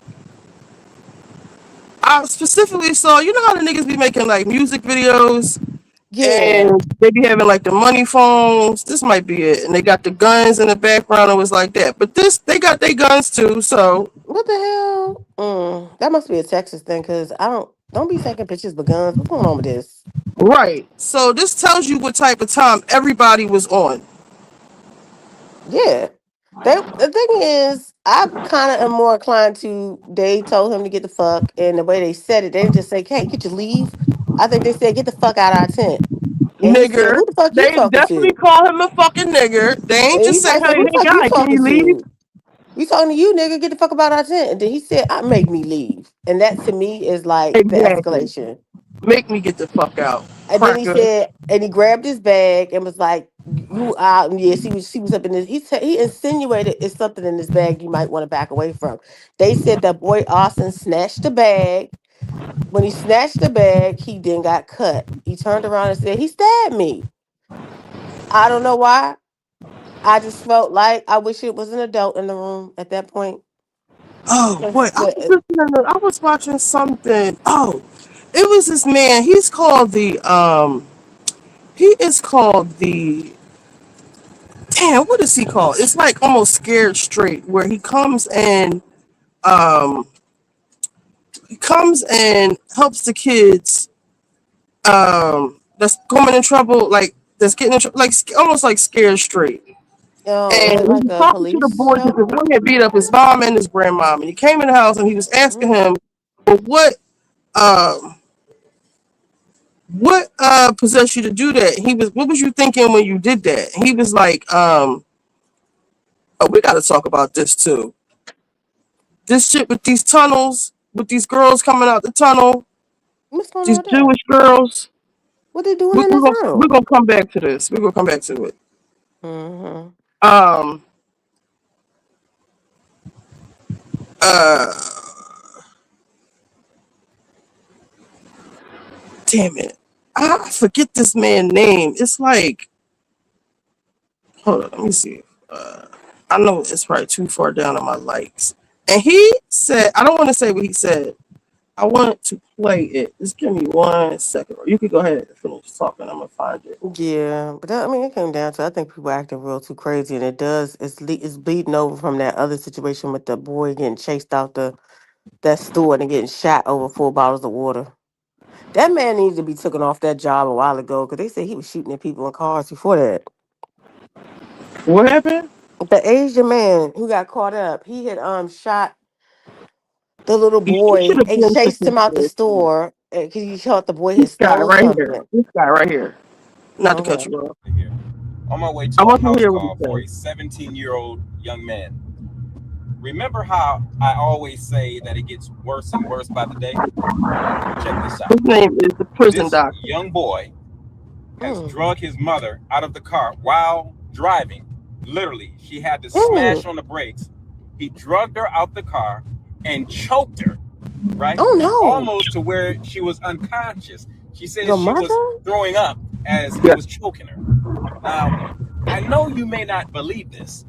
I'm going to show some of that video clip because I think that a lot of parents, a lot of people are literally living under a rock and don't believe that this stuff is literally happening with our children. You're going to see for yourself just how out of control these children are and the stuff that the Prison Doctor organization You don't got a husband to help her? is doing to help, right? Apparently These not. kids. No. So stay tuned for this house Because call. It he is gave one this of man Something most killed his mother. the ridiculous. Choking her? utmost respect. He gave this man the utmost respect when he was talking to him. So I know there's not a man involved in this boy's life. Hold on, let me follow. That's your Which mama. one is that? Is it this one? He'll Yeah, be this sick one. if he really hurt her. He'll be So sick. let me understand this. So this child has not only fought his mother in the car while driving, stopped the car, and drug her out of the car and started choking her on the highway. Oh, He's hell. also grabbed you and choked you, and you're the grandmother. Right. So he put his hands Grandma? around your throat to choke you. Oh, my God. Okay, let's stop there. I'm not gonna play with this at all. He went to numerous facilities and he's gotten kicked out. They said they didn't know what to do. Do they say that he's medically clear, like nothing is wrong with him? Are they saying that? Because they're releasing him. Why are they releasing him? You don't know. Nobody knows, huh? Right. So the home can't deal with him. The home can't deal with him, right? Home can't deal with him. Also, therapy is not working. The facilities where he goes, the mental health facilities, don't hold him. They send him back here. Medication has not been working. So basically, no one is helping you do nothing. I'm your last resort. Right. So let me understand this. So this child has not only fought his mother in the car while driving, stopped the car, and drug her out of the car and started choking her on the highway. He's also grabbed you and choked you, and you're the grandmother. Right. So he's put his hands around your throat to choke you. Yeah, he's trying to kill us sometimes. Okay, let's stop there. I'm not gonna play with this at all. He went to numerous facilities and he's gotten kicked out. They said they didn't know what to do. Do they say that he's medically clear, like nothing is wrong with him? Are they saying that? Do we Because they're have this releasing already? him.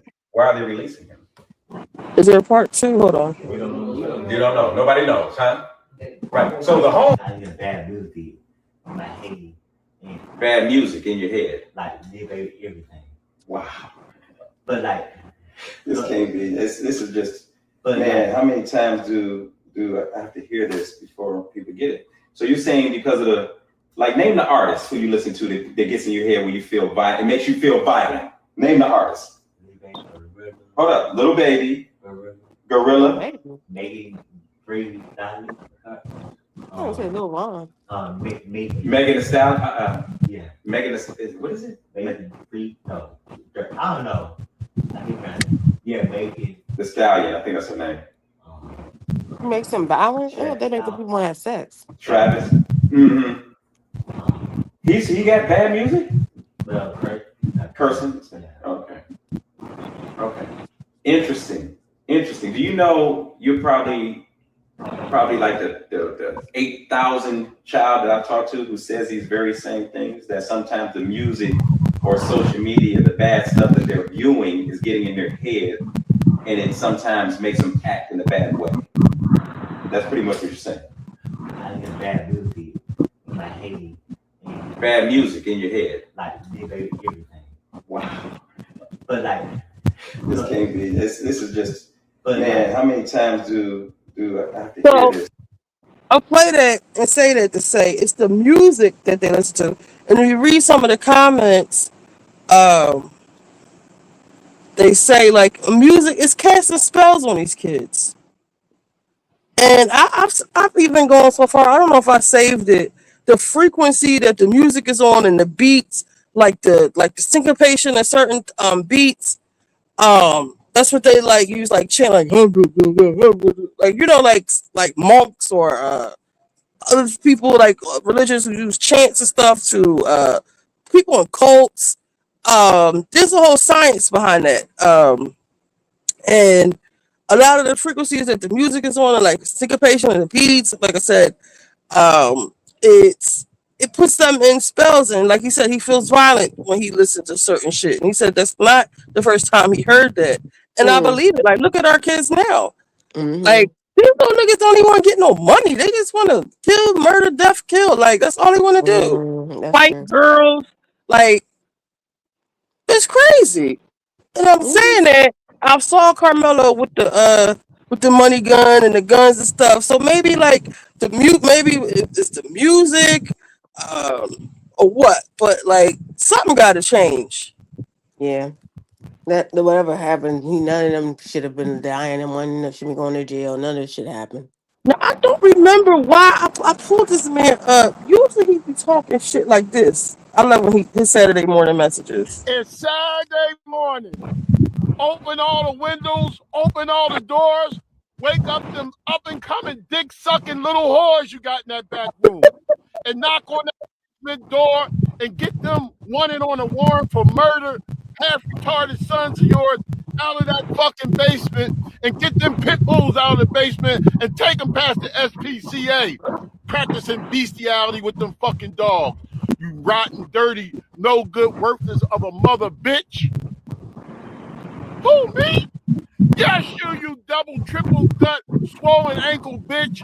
Get the fuck up, wake them kids up, take all them quilts and sheets off them soiled, pissy ass stained beds, take all that fucking dirty ass clothes off the floor, because we taking them to the laundromat. We gonna clean this motherfucking house from top to bottom. We gonna clean the bathroom. We gonna mop these floors, vacuum them rugs, take them dirty ass dishes out the sink, the greasy ass pots off the stove. It's Saturday morning, bitch. Get up! All you rotten, funky motherfuckers, or y'all can get the fuck out. Go find somewhere else to live and mooch all people. But I was just get the fuck up, bitch. You and them half retarded kids before I kick all y'all out. It's Saturday morning. We gonna clean this motherfucking house. Get up! So he be like on Saturdays, he used to say, like back in the day, like grandma or mom used to everybody had to get up on Saturday and clean. And I remember that too, like wash the baseboard, do the laundry, they put the Marvin Gaye on, mom be dancing, whatever. And like people don't do that anymore. The women don't cook. They just letting having these kids with these no good ass niggas, and they just letting them run wild. You don't have to get into his face. He sounds really ignorant, but his message, a lot of shit he says is ignorant, but a lot of the stuff I do agree with that he does say. Like, y'all just having these kids and letting them just run rampant. The girls barely know how to clean they don't even take baths, first of all, let alone know how to clean themselves. And he be going in on the older girls, like the 40s and 50s, and he'd be like, y'all hookah smoking bitches. But it was something that for the life of me, I be trying to understand some people's logic. Your application, how you view things is very important in life. Would you allow yourself? And you know what? He always say tomorrow came yesterday. I do not know what that means. Do you? Tomorrow came. Yesterday. Oh, He always says that. I need guess to he's look talking it about up. people always kind of put it off to the next day. So it's too late. No, it's basically telling you living the present. Stop focusing about tomorrow. Okay. You know, people be like, I got it tomorrow. No, tomorrow came Go yesterday. to the penitentiary, man. Look at all them niggas in jail. If you could interview them and ask them, how you get in this mess? What led up to your incarceration? And if you can hear their stories individually, let's say if you ask them that same question 10 times, and out of 10 times, 7 of the stories is the same, and that's what you gauge your findings on, what they saying 7 out of 10 times. It'll show you bad influence, homie. Most of these niggas is in the predicament they in behind bad influence. Listening to the wrong people, getting caught up in the wrong shit. And that's why they use social media as a vehicle, as a tool, as a weapon to get people caught up in the wrong shit. Because when you take a hit, don't nobody give a fuck about you. Ask anybody that been in that penitentiary. When you up in that motherfucking cell, ain't nobody plotting to get you out of there. Ain't nobody saying, you know what? We gonna go get some helicopters, some battle tanks. We gonna break through them walls. We gonna get our homie out of there. Once you up in there, you gonna do that time. You gonna do that motherfucking time. All the promises, everybody told you, they they'll got come a through. bankroll that can talk to the judge, talk to the people in the prison system to say, you know what, the prosecutor, the district attorney, and say, you know what, man, we think he was done wrong. Let him out. It ain't what you know, homie, it's who you know. That's how life will always go. So influence is very important. And you hear the Carmelo case and all the shit they talking concerning race. Race ain't got shit to do with it. But they use race as a tool to carry you niggas like fools. To carry you niggas like fools about shit that you can't control, homie. Don't know niggas got no military army? Where your army at? Don't know niggas got no financial institutions? Where your financial institutions? Don't nobody got no motherfuckers that's sitting on the board of Congress that deals with laws, no judges, no congressmen, no senators that can make no G calls for you niggas. You niggas don't own no land. You don't own no weapons factory. You just following the bad leads of other fools that's trying to get you caught up. That part. Because when I look around, what I see is a lot of niggas talking loud but ain't saying nothing. Y'all talking loud and ain't saying nothing, and you know what? The sands in the hourglass of your life is passing you by. The sands in the hourglass, homie, of your life is passing you by, homie. You get old fast. So one false move, got him, and you'll be booked. Or you'll be on a fucking slab. Get ready to go into the afterlife, homie. Dead on arrival. How? Why? Concerning yourself with shit that ain't got nothing to do with you. It ain't got nothing to do with you, homie. You feed into the bullshit, wasting your time and effort on things that in all reality ain't got nothing to do with you. Yeah, you got some people trying to chase clout, but at the end of the day, it's going to always be doubt. You know why? Because you're dealing with a bunch of niggas that don't have the resources. They don't have enough sense to communicate with each other first. So they don't cooperate with each other. They don't have no resources. So why would you want to go join that chorus of fucking losers? Especially if you really got something going on in your life. Get fucked up out here, homie. Get behind on your bills, homie. And see what a motherfucker gonna do for you. Them same people that you getting up, getting dressed, and you, yeah, man, fuck these niggas. Racism. Don't nobody give a fuck about no broke niggas, white, black, green, or brown. That's how it's going down, homie. Don't Don't nobody give a fuck about you. Listen, man, I went up New York yesterday with baby because I was sending Trax money, and finally I said, let me go pick up her wedding ring. Because me and baby, we've been married since the pandemic. We got married during the pandemic out Vegas. We was the only motherfuckers out there. And I never got her no ring. And she was like, you want to get your wife a ring? I said, all right, baby. So I started sending Trax money, and Trax said, man, I got a nice ring for baby. So we went up there yesterday. So when I went up there, I already know how it is up New York. I'm from Philly. So anytime I go to New York, nigga, I'm representing. I was doing push-ups all week so my chest could be all like I'm fucking 24 feet. I'm in good shape. I put some fresh, clean clothes on. I brought the old school jewelry out. I went and got my Range Rover washed and waxed. I put on a fresh Yankee fitted. My hat was cocked ace deuce tray the hustler's way. And I had a bankroll in my pocket. Baby was looking gorgeous as a motherfucker. And when I pulled up on that Diamond District, Trax wasn't there first. But I pulled up there and I went and stopped by myself to check the scenery out. And they was like, who is this nigga? They thought I was a rapper, a ball player. I know how to play the role. Because I'm in, as far as I'm concerned, foreign territory. What was the comment on here? I don't know if he said anything else about Carmelo. Let me see.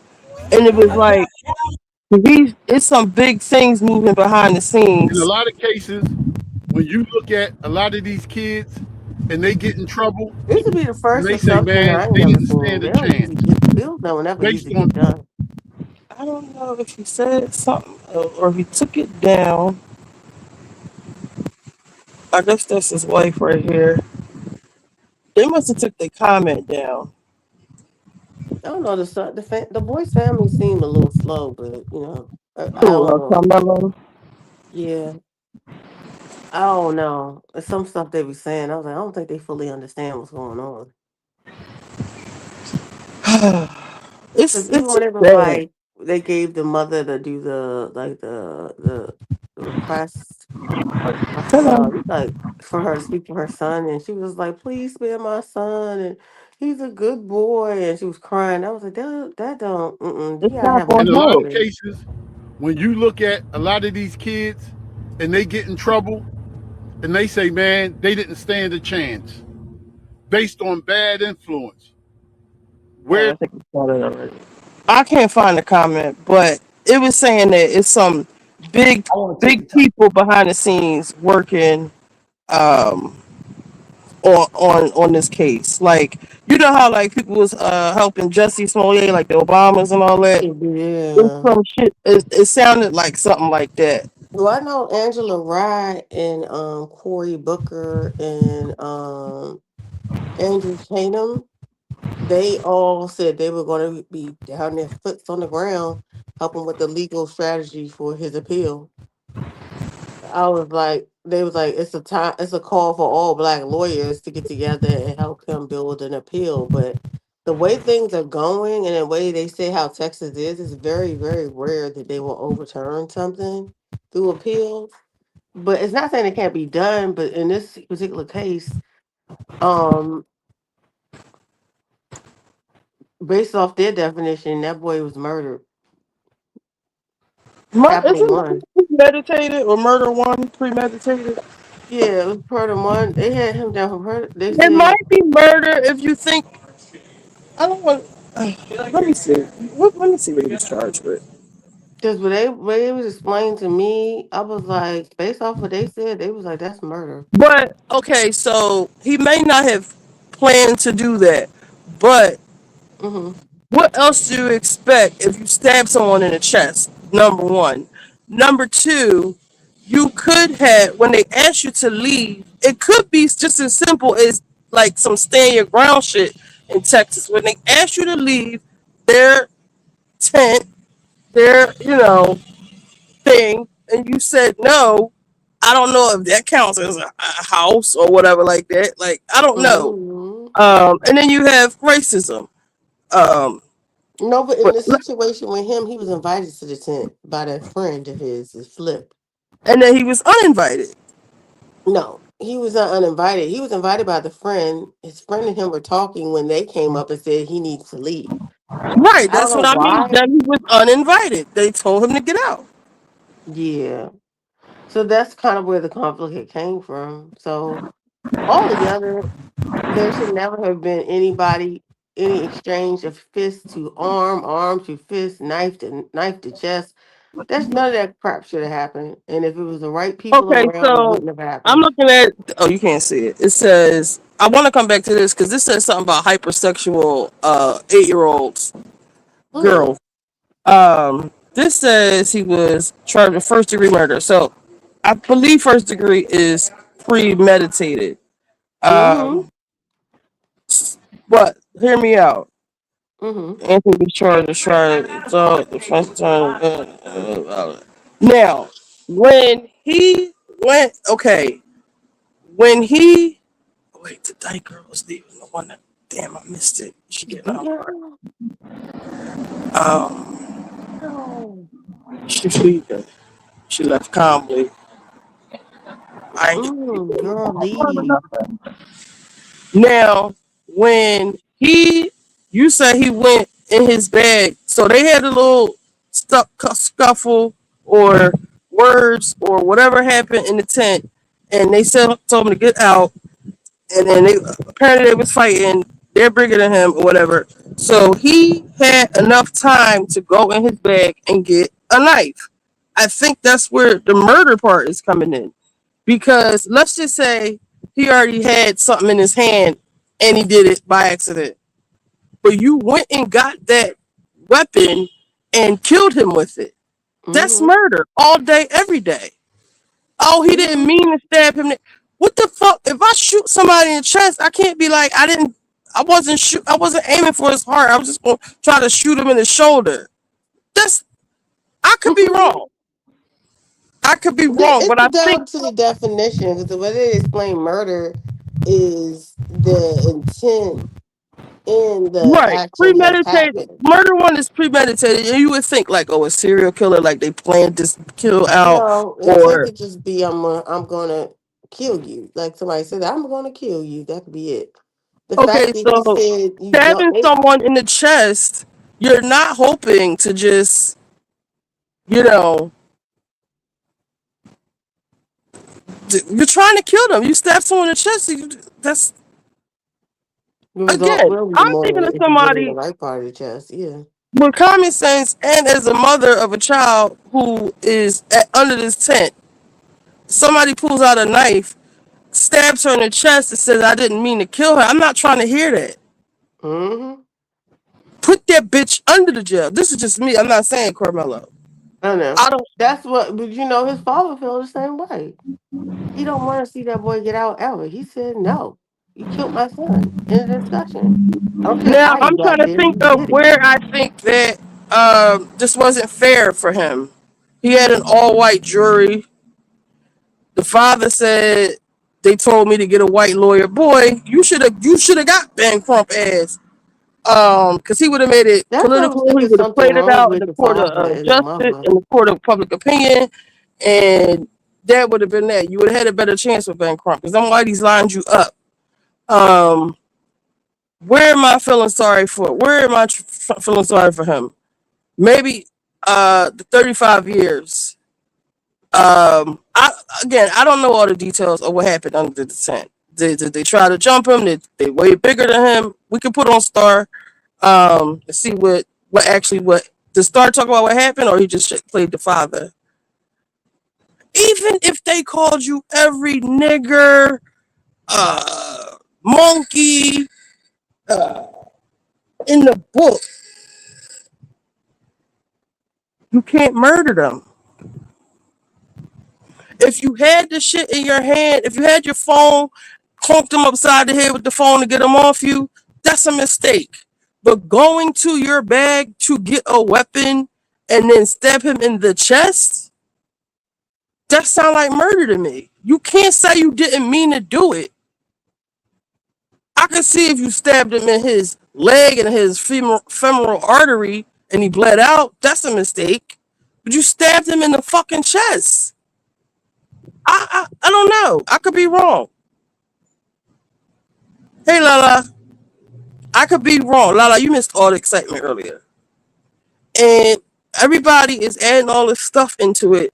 And I just want to, that's why I haven't gotten into the minutia of it. I haven't gotten into, I don't know, we lost Amy. I haven't gotten into the details of everything because it's that cut and dry to me. But they're appealing it, allegedly. Some heavy hitters are helping him. And I'm going to just say this one last time. The father is fucking racist. I don't know what Amy talking about.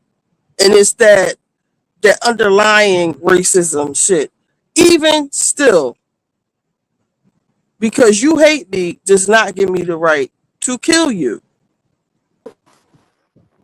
I'm gonna just repeat this because Lala just came in here. Lala, I said with the Carmelo case, I am not really feeling sorry for him because I'm speaking from the perspective of a mother who has a child under that tent, and somebody from the opposing teams comes in and they tell this nigga to leave, and he says, "No, make me," or whatever the fuck he said. Now, I said personally, right then and there, you know, when somebody tell me to get the fuck out, I'm out, regardless of where I am. I'll get out on the highway and call an Uber. And when I leave, I'm fucking some shit up too. Like if I was him, I would have got out and kicked the tent over. The legs, the poles, I'd have kicked the pole over or knocked all that Gatorade over or something so everybody gonna get wet if it was raining on my way out. Because y'all talk they asked you to get the fuck out their tent. Who is you to tell us you're not leaving our tent? I am not putting race in this at all. Okay? I'm not thinking about race. I'm thinking about somebody on the other team. Think about that nigga that hit Jalen Brunson, that mugged the shit out of Jalen Brunson. Suppose he came and sat his ass over there after he did that on the Knicks bench. And they told him to get out. And he said, "No, I ain't getting the fuck up. Make me." So what you think gonna happen after that? They're gonna make him. Exactly. So then, let's say he goes to his bench, or he can't go that far. He goes to the referee table. What kind of weapons do they have? What kind of thing can you use weapons at a basketball game? I don't know. He found a knife somewhere. He got a knife in his back pocket, and he stabs what's the boy name? Brunson in the chest, and then say, "Oh, I didn't mean to kill him." The fuck? What you mean? That's murder. And I think that probably was, since Texas is like staying, I could be completely wrong, and I could sound completely fucking dumb to some people, but I am just strictly talking about these little, you know, what happened. I think the action of him, you said that he went to his back. I thought maybe he had the knife on him. I think where manslaughter would have came in is if he already had a knife, and that's a little dicey right there. Because you murder people with knives. If he had a phone, or if he had a wristband or something and choked them with it, that's a little dicey too, because after you're out of harm's way, you don't have to stand your ground. I think the action of him going to get a weapon and to bring it back to the fight was the murderous part. Like I said, if it was an iPhone or something that he clunked him with and hit him somewhere wrong and he died, maybe that's manslaughter because he didn't mean to do it. It's the fucking phone. Who would have thought that he would have died? That would have been unfortunate, you know? You stabbed nigga in the chest. You could have stabbed him. Now, if you would have stabbed him in the leg and he cut an artery and he bled out, that's an accident. I wasn't aiming for the head or the chest or any, you know, major organs. But you got the lungs, you got the heart. You got to be a hell of a person to not stab somebody somewhere critical. This is critical mass right here. The cops shoot you right here when they want to put you down. So so many organs right here. I don't know what we talking about. get to work on it. We do, and then a lot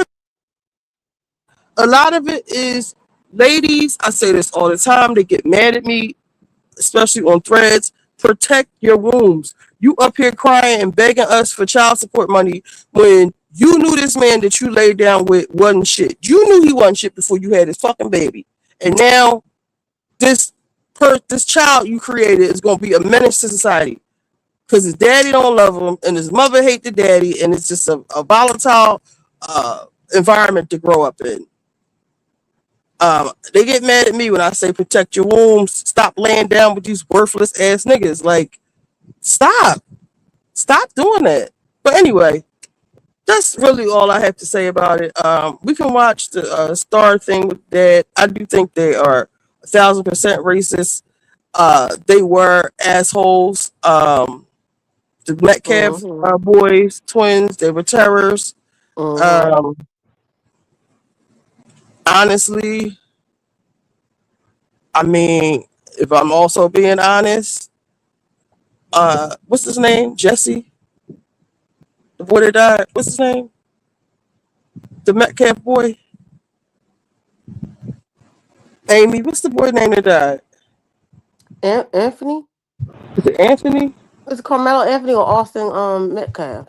Austin, that's what the fuck you get for being a bully, nigga.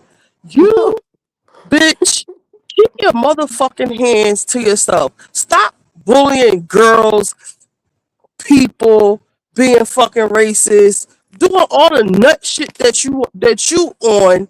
That's why you're 6 feet under. They say I'd rather be judged by 12 than carried by 6. That's what Carmelo got. And Carmelo, you got to be happy that you still got that. You got a chance to live the rest of your life. This boy don't. A mistake you did, but you did. You did it, but you still alive. And the other boy got to live without his twin brother. And the father, he's sitting there crying on the internet. He going to be doing that for the rest of his life because he ain't shit. And he know he contributed to this shit with his fucked up ass ideology. That's what you get for fucking with people. He not be over there for a very long time. Supposedly the boy was your friend, Carmelo was your friend. Then when he got under the tent, he wasn't your friend. You were showing off. I don't know what happened, but you ain't shit even from what I hear. And you went looking for a fight, and you got one. The fight of your life. So, hey. That's the part of me that, remember I told you I wanted a son? These type of stories, I'd be like, I'm cool.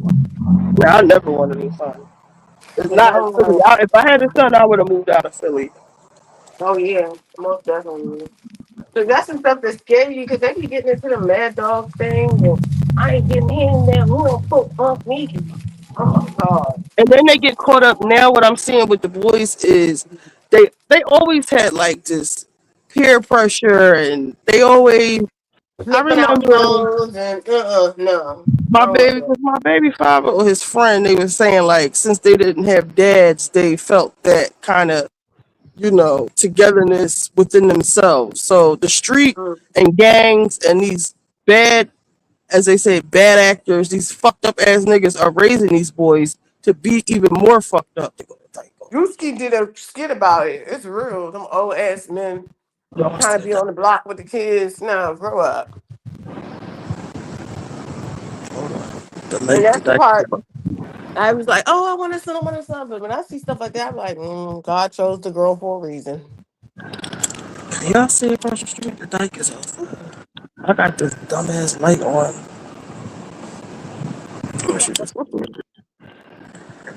The girl left.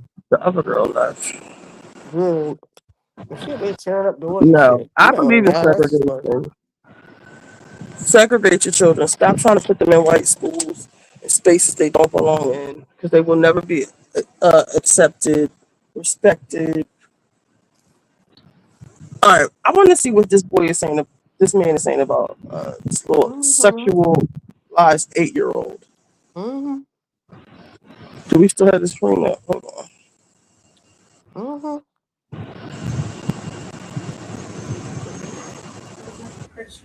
Wait. Ralph, whoa. What just happened? Oh, come on. Hold up. That's all we got. Thank God I got it up over I here. don't got time for no man dogging kids. I'm like, what happened? Your brother got stabbed because of what? Oh God. I'm yelling at everybody. I'm gonna sue everybody in this. I don't care. That schools need to be sued. Damn, I just seen a thing. It said an 8-year-old parents, 13-year-old. It said 8-year-old.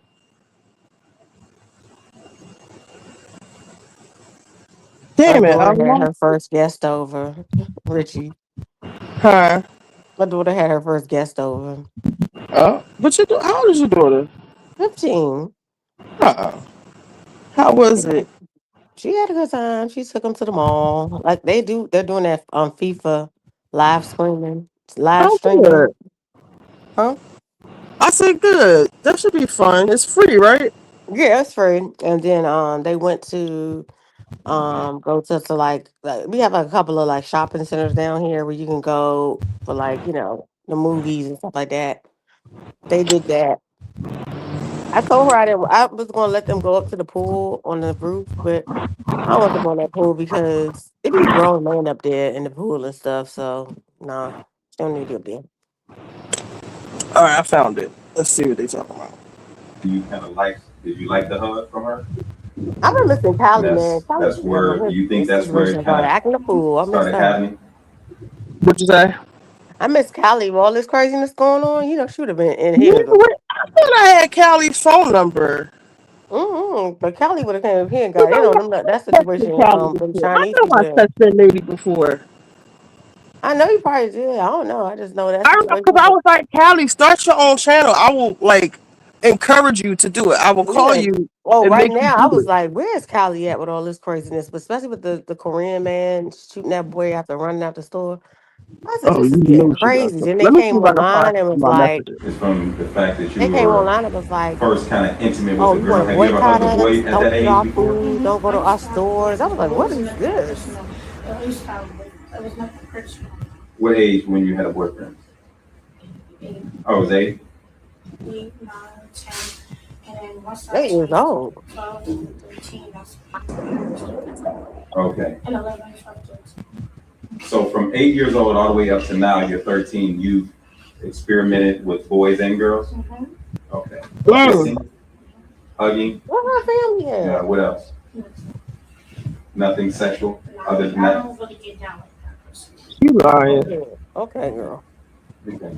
And while you're experimenting with all these different relationships, these boys and these girls, from 8, you kind of did you like the hug from her? And that's where, do you think that's where it kind of started happening? Is from the fact that you were first kind of intimate with a girl. Have you ever hugged a boy at that age before? I used to have boyfriends, but it wasn't nothing personal. I used to have boyfriends. It was nothing personal. What age when you had a boyfriend? 8. Oh, it was 8? 8, 9, 10. And then once I turned 12 and 13, that's when it started. Okay. And 11, 12, 13. So from 8 years old all the way up to now, you're 13, you've experimented with boys and girls? Okay. Kissing, hugging, what else? Nothing sexual other than I that? don't really get down with that person. Okay. And through all your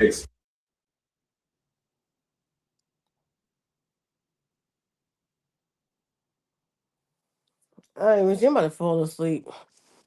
How long you gonna be on for the night? Where'd you go? Richie.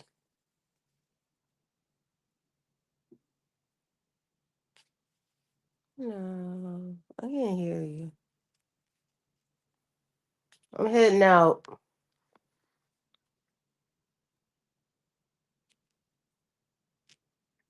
Good night.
You've got a lot of producers on it. That she worked on Maury. She worked on a bunch of different shows. It seems like a legit project. So that's why I thought it was even funny that Drew's like, there's a process. And we've heard about Drew's process in the past we've had similar scenes like this. But this to me felt like a full blown, oh, no. This is far beneath me and my acting power. Yeah. I've been trying to figure it out pretty much since I watched it this morning. Where it is it a movie? Is it a show? Because I couldn't get a whole lot from the pitch that we got. It's a series. Okay. So it's probably some sort of mini series that hasn't come out yet. So we'll have to be on the lookout for that. I also texted you. My girlfriend watches all the Below Decks, and Below Deck Med came on. They ended their season at the end of January. They're already premiering their next season at the beginning of June. If OC or Beverly Hills ever did that to us, I would quit the show immediately. Yep, agreed. And by quit the show, I mean I'm going to be drastic and actually quit Broad Bros. I don't think there would be any way around it. I think our viewers would be licking their chops at the idea of us having to go back into Beverly Hills 4 months later. No. I would lose my mind. I don't know what to do. But going to Pinky's show, to her mini series, whatever it might be, it looks legit. It definitely looks legit. I think that we're going to have a bigger discussion about Drew, but still very, very funny as to what the hell happens during all of that. It was honestly really funny. And the other weird takeaway for me is I remember Drew and Shamia just being so at odds from last season that there was just no moving forward. And I'm so happy that we didn't have to have some big discussion. I know we talked about it when we went to Tennessee, or was it Tennessee? No, it was when we went to Dallas. Yeah, I'm mixing up last season. When we went down to Dallas, I know we had a discussion between the two of them. And you don't really think too much of it when we do all right, let's just move forward. We're not going to get anywhere. Let's move forward.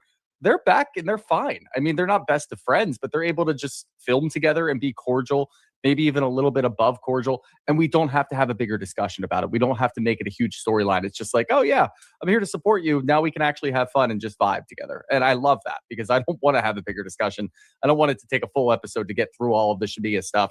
Now, again, we do have a bit of a Shamia-centric episode, but it's almost as if, like you said, we're getting the newbies somewhat into the mix, figuring out what their roles are. I would actually say the same for Shamia, where I think she's calming down a little bit. Like, again, we tend to blame production, we tend to blame Bravo, editing, whatever it might be, for piping up Shamia and thinking like, hey, you're going to be the center peach, you're going to have to carry the show. And I think that was what happened last year, and it spilled over a little bit this year. It seems like maybe we're chilling out a little bit with all of the Shamia is center peach, because honestly, this is starting to turn more into an ensemble cast where you get a little bit from everybody instead of just, all right, we need to know what's going on with this one person, with these two people. It's let's just check in with everybody across the board and just see what happens.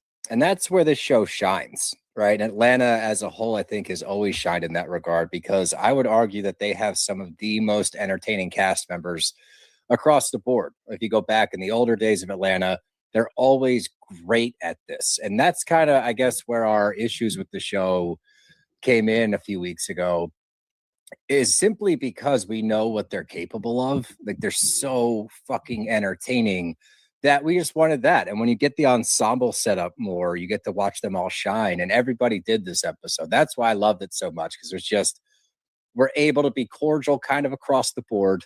You know, there's obviously a lot of shit going on amongst the group, but it didn't bog down anything. We were able to move forward, have some fun scenes, check in with everybody, and I had a blast. So yeah, let's jump in. Let's start it out. And we're at the Edgewood meeting, planning on, what the show's going to be, who's going to be in it. Again, Naturi is in it playing Pinky. She was in the Biggie Small. I knew I recognized her from the Biggie Smalls movie. When they said that, I watched, Yeah, she was in Biggie Smalls. I also watched I watched the first 2 seasons of Power, I want to say. That show just got way too much. 50 Cent started changing things, and I didn't care for the things he was changing. The first 2 seasons were awesome. They were cool. They had a really good storyline, and then they just went to like some weird, like, I don't know. It was almost like a comic book at one point. I'm like, what the hell's going on with all this shit? Yeah, it got very weird. But those first 2 seasons were fantastic. Well, Naturi's a big name. She was in 3LW, like, and that's where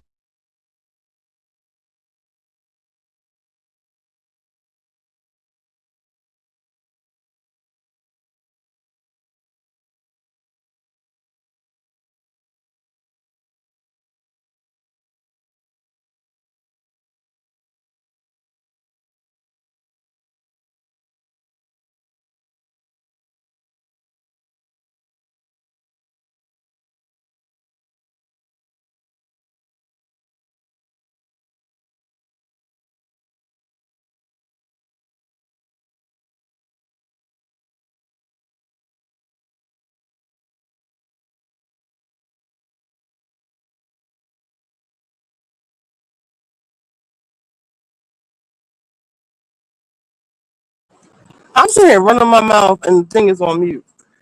I was saying, if y'all want to see the Star thing, I don't need to see that the dad is racist. If y'all want to watch that, we can. If y'all want to watch, if y'all want to watch the Bravos, we can. If y'all want to watch Love and Marriage Huntsville, we can. Is that my buddy?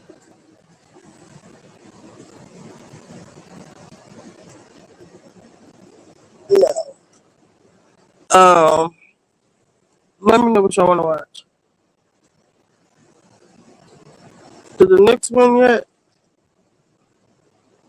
It says the Phillies are winning.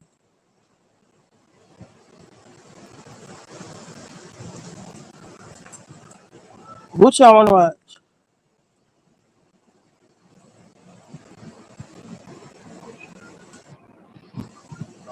Yo,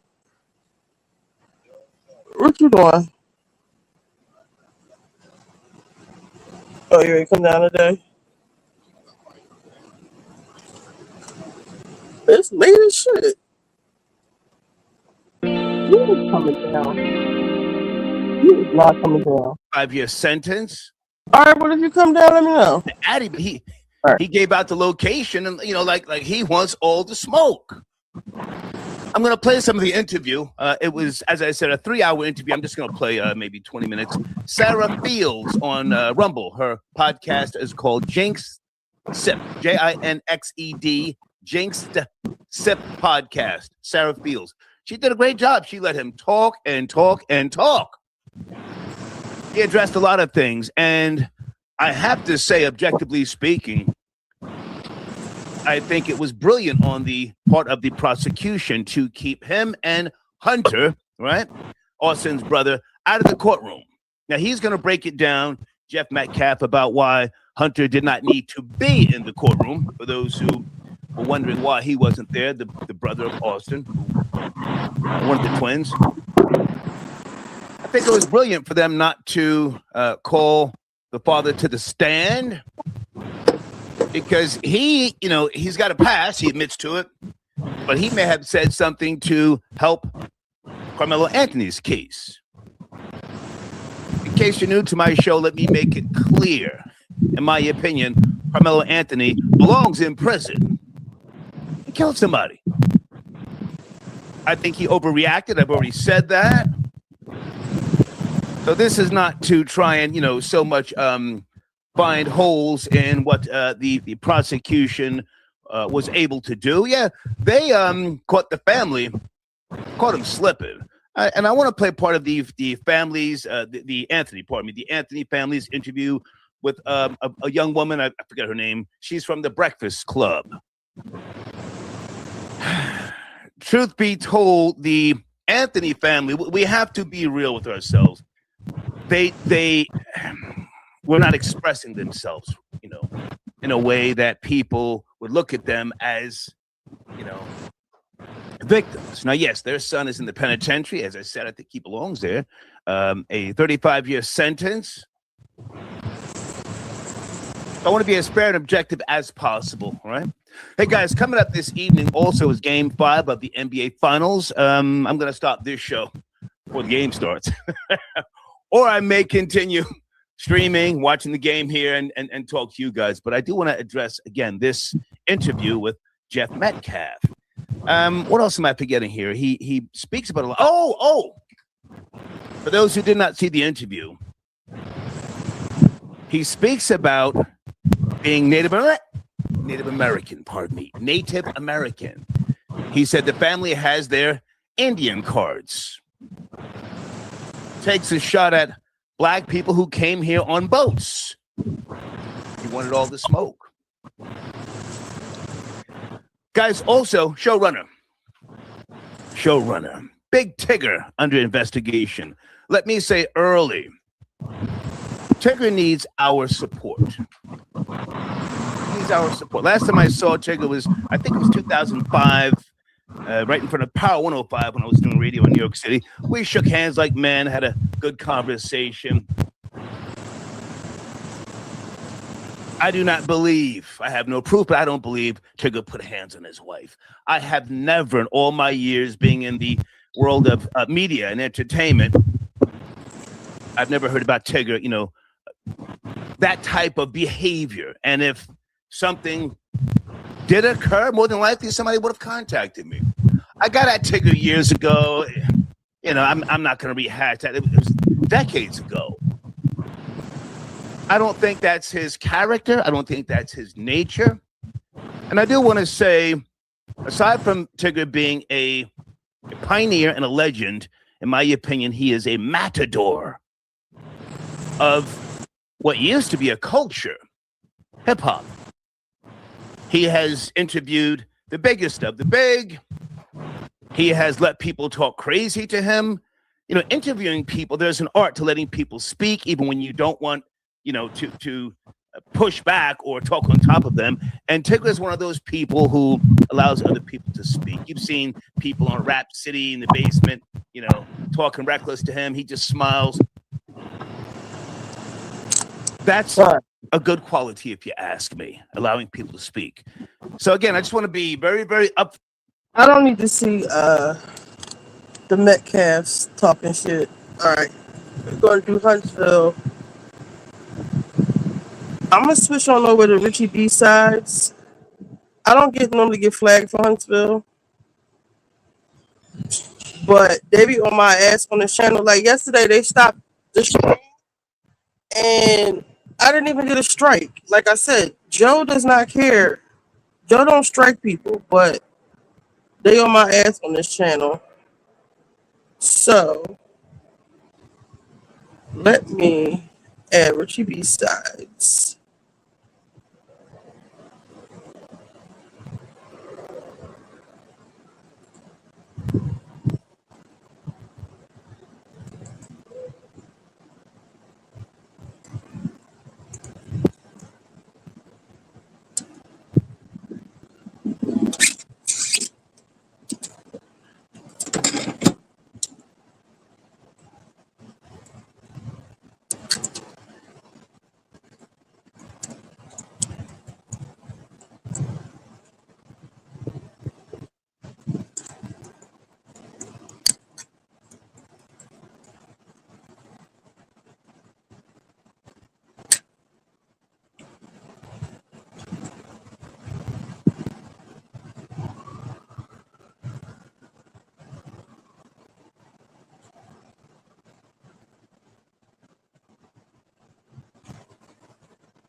All right.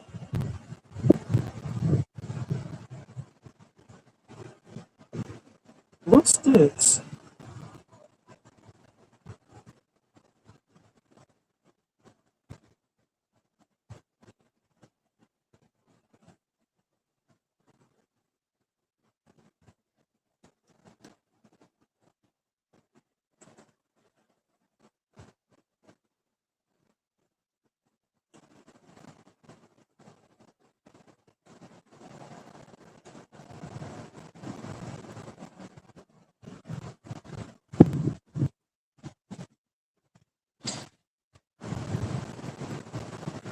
All right, here's the link to the YouTube page.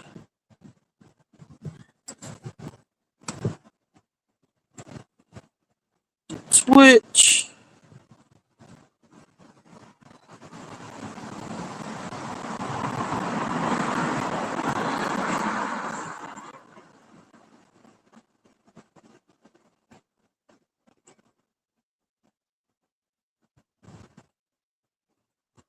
That's Twitch.